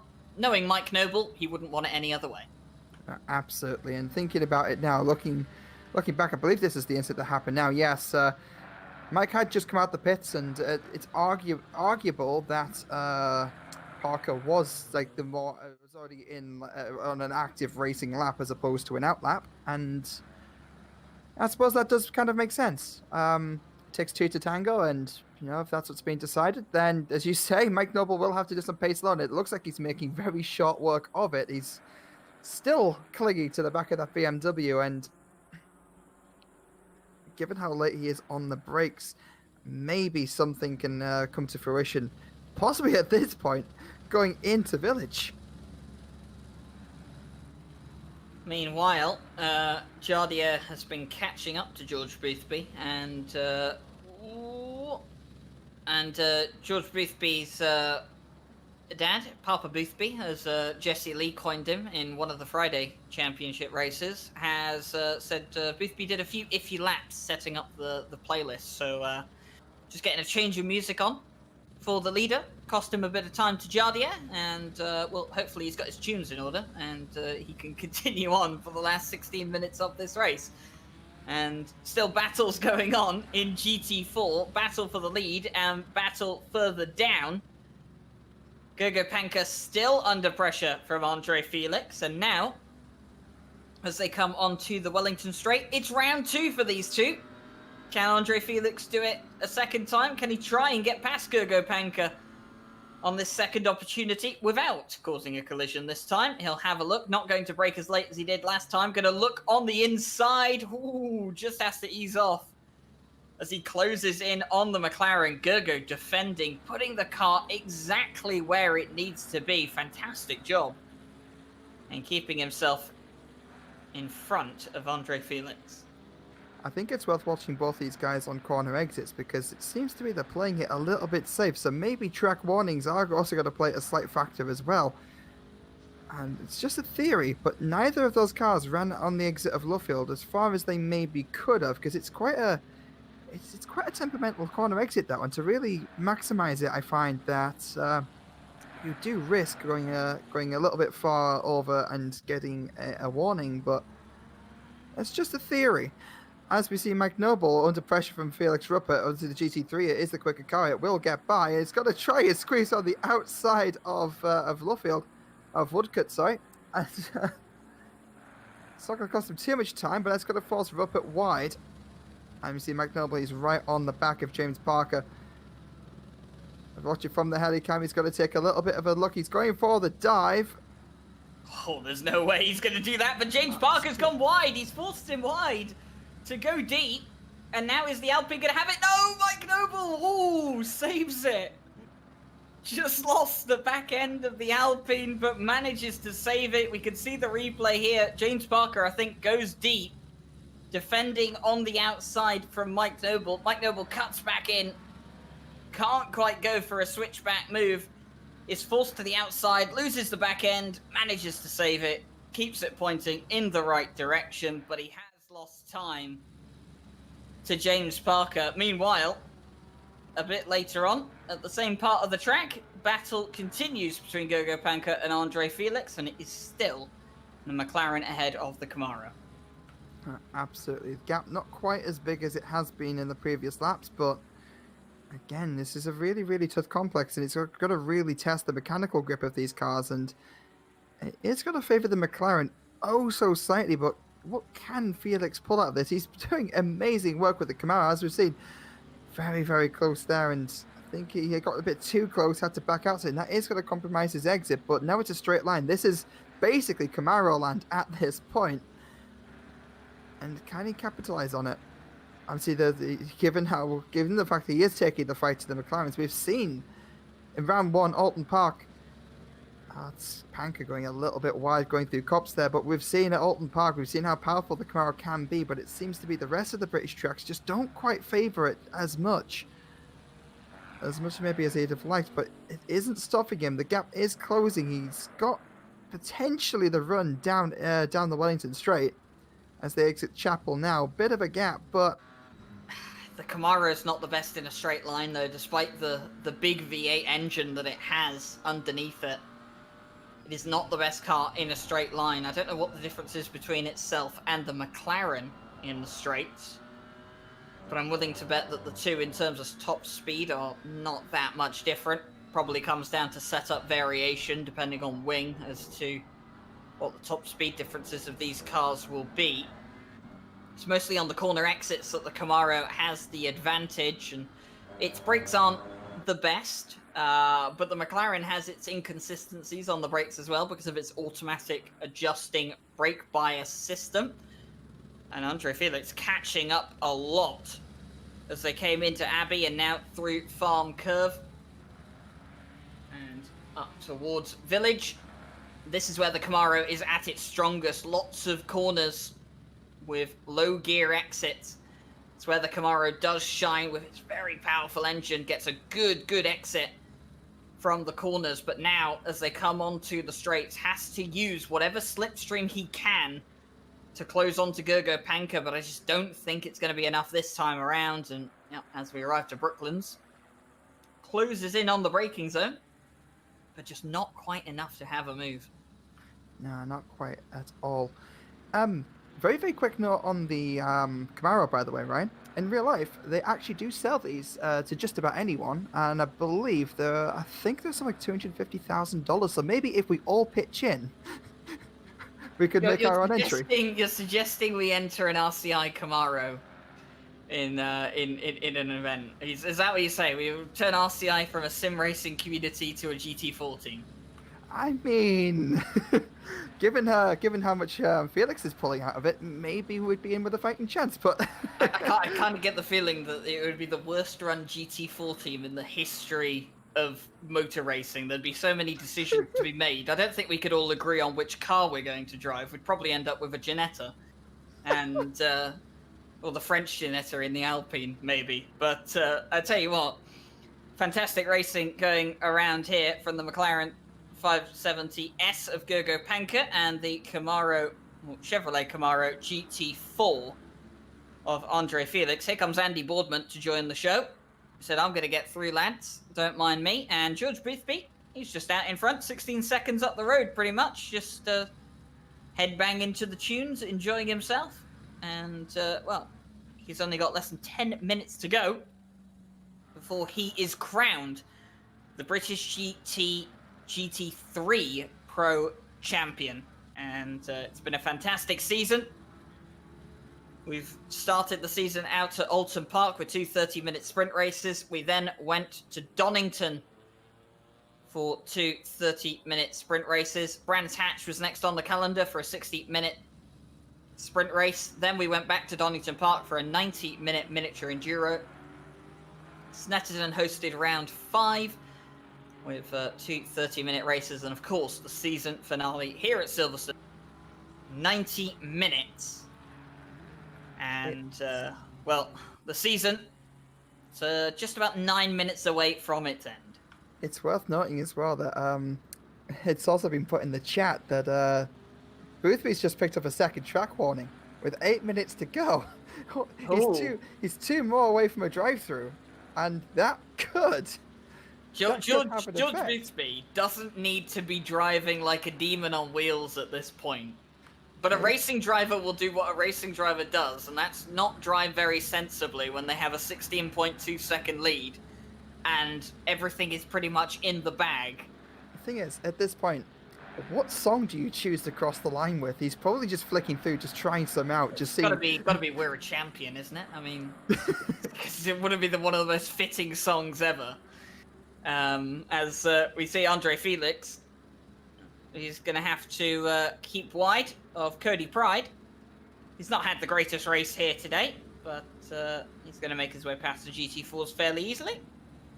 Not going to interrupt this battle either, and that's what we want to see. We don't want to see this battle interrupted. And speaking of, Mike Noble made a mistake earlier. Found himself 2.3 seconds back off of James Parker.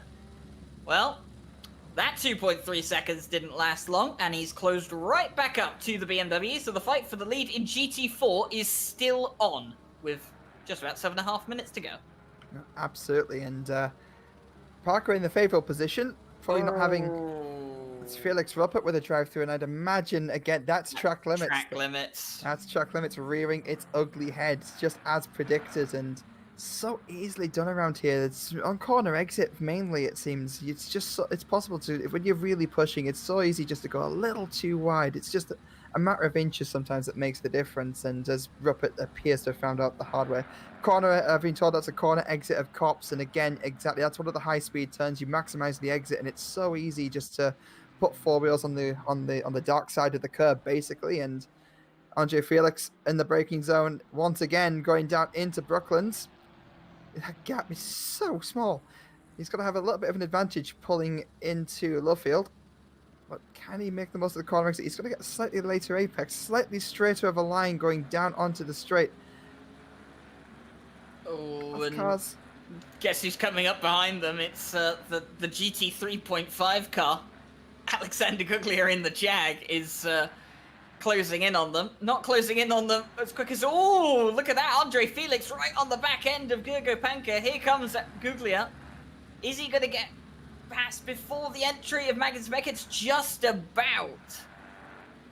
Not going to interrupt the GT4 battle. I thought maybe Alexander Guglia might have to slot in between. And oh, here is the leader, George Boothby, as well, as they come out onto the hangar straight. Meanwhile, Mike Noble is on the back of James Parker, and James Parker probably thinking, my word, did I not just get rid of you a few laps ago? But yeah, he's just going to be pushing really hard. Only 5 minutes remaining, and it's in the current positions. The championship points aren't, the championship standings, I should say, aren't going to change. However, I mean, no one likes coming second, especially... Oh, it's side by side for Noble and Parker through the loop at this point, and now coming out and onto the Wellington Straight. The BMW is going to have the power. It's going to have the better corner exit speed. But here comes Mike Noble. He's in the slipstream. What can he do? He's going to be so much later on the brakes. The Alpine going to have a little look for a switchback. Nothing quite doing there. But my word, Mike Noble, he's back and he's arrived and he is quick. He wants to retake the lead here in GT4. He wants to finish the season on a high, just as James Parker plans to do. Charlie Crossland is 7.7 seconds back in his own socially distanced bubble, just thinking, what on earth is going on ahead? I can hear screaming in two cars. That's the best way to put it. And again, RJ Felix a little bit bigger of a gap than what we've seen in previous starts. We're closing the gap. Cody Pride, is this a fourth pit stop? I think this is probably the end of the race for Cody Pride. He can't really lose any positions to any other GT3 cars, so that could be the end of the race for him. Meanwhile, not the end of the race for these guys at this point in time. Still just over 4 minutes to go. And Mike Noble still looking to find a way past, still trying to see if he can beat James Parker. James Parker going slightly wide though. And this is going to be it down towards Vale. Is Mike Noble going to be so much later on the brakes than the BMW? No, it's about the same this time around. James Parker having to go defensive. He's not enjoying this at this point in time. Or actually, who am I kidding? He's definitely enjoying this battle at this point in time. And Mike's so close on the back of James Parker. Not quite touching though. And I tell you what, we're not going to get a season finale battle for the championship, but we've had some incredible battles in the season finale. And these guys are pulling out all the stops for the final race of the season. And I tell you what, if you haven't enjoyed the racing here tonight, I don't think you'll find better racing elsewhere. No, absolutely. Absolutely. And Mike Noble looking on the inside of Parker once again. Boardman about to interfere with the mix a little bit. He will go on the outside. He's not going to interfere at all. Mike Noble's going to look on the inside. He's fainting left. He takes a look. He thinks a bit better of it. He's a bit later on the brakes than the BMW, as to be expected. And can he make a move into the field? Can he make that? Can he close the gap just a little bit more? I don't think he can. He can turn a little bit sharper though. Maybe get a slightly better exit than the BMW. But the BMW straight line speed is going to come into play just a little bit. But it won't be long until the Alpine is right on the back of that BMW once again.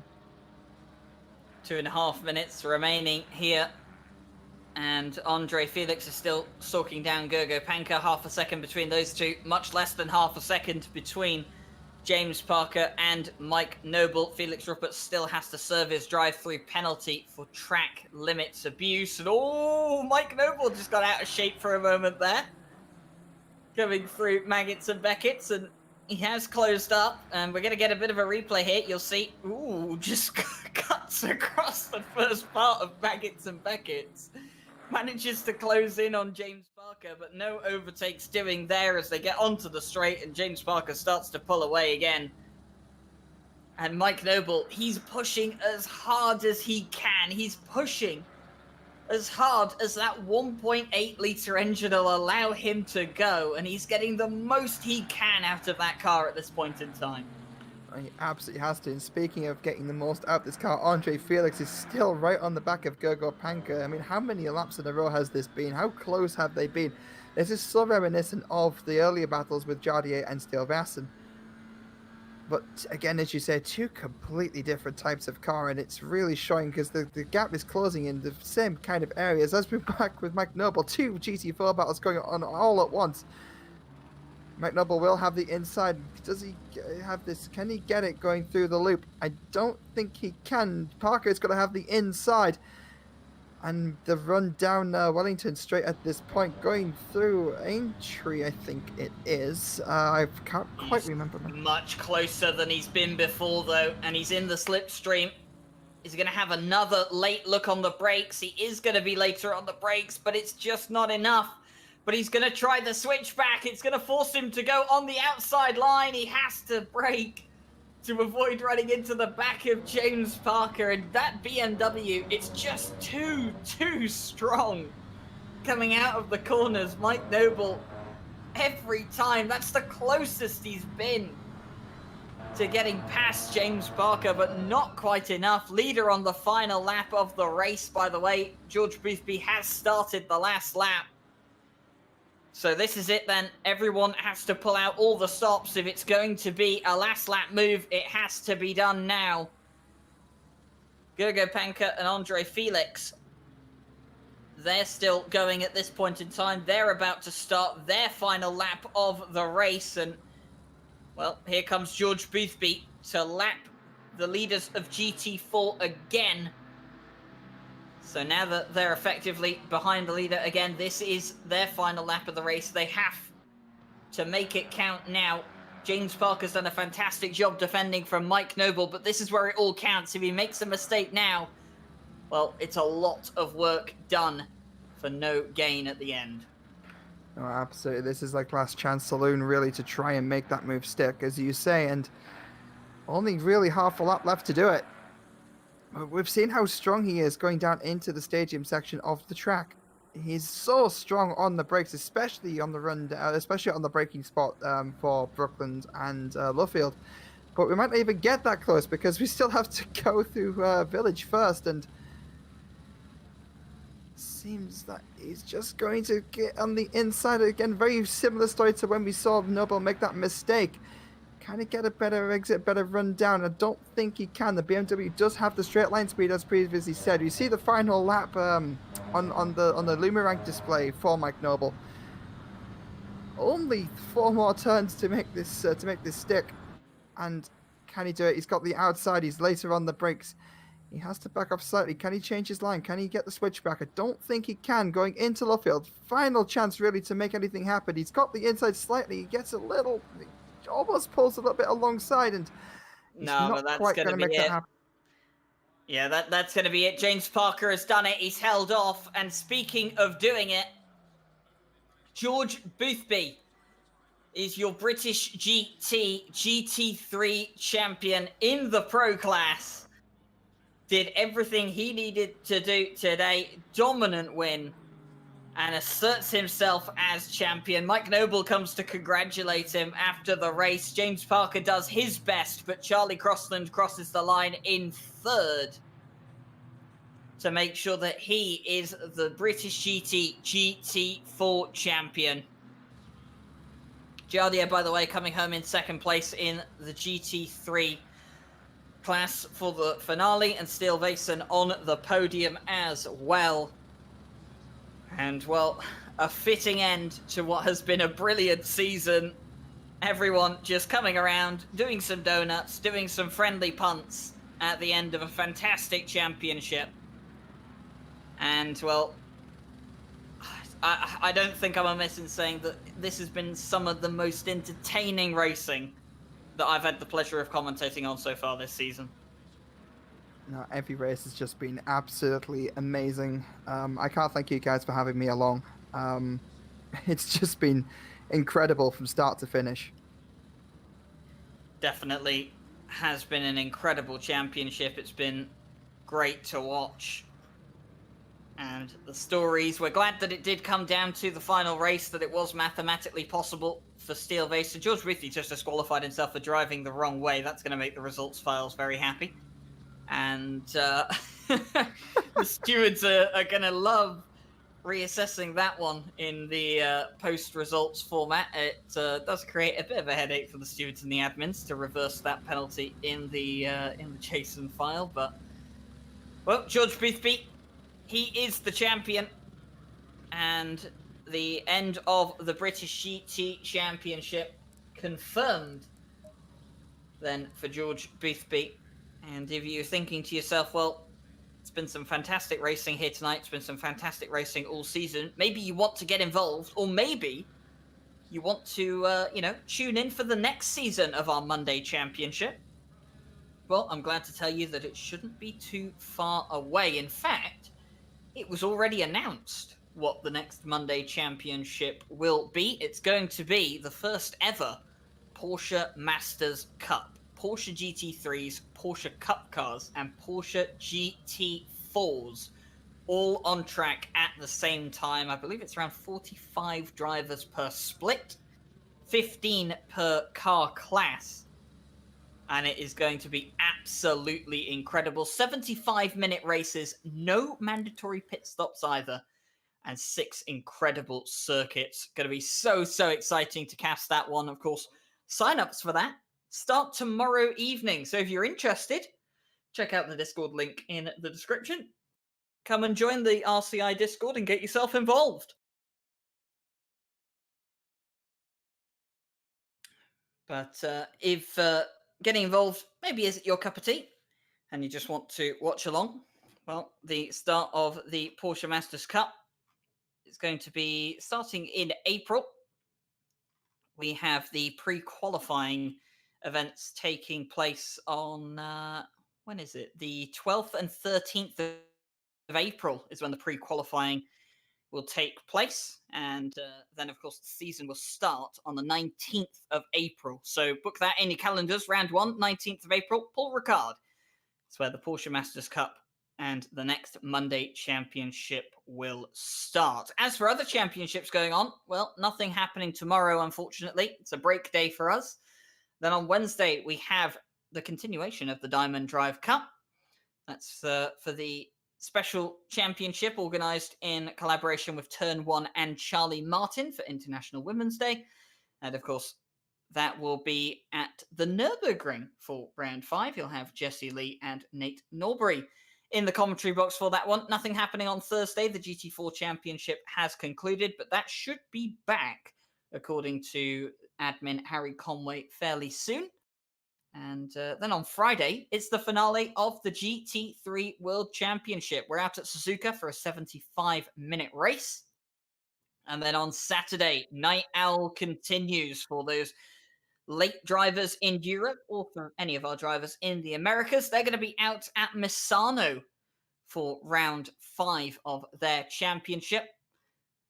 And then, of course, well, we come back around to Monday.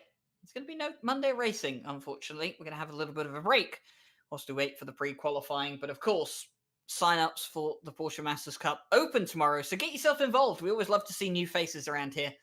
And we always love to see the Discord community grow. We're over 5,000 members at this point in time. And as I check the list at this stage, we're actually at 5,500 members. So we're getting ever closer to 6,000.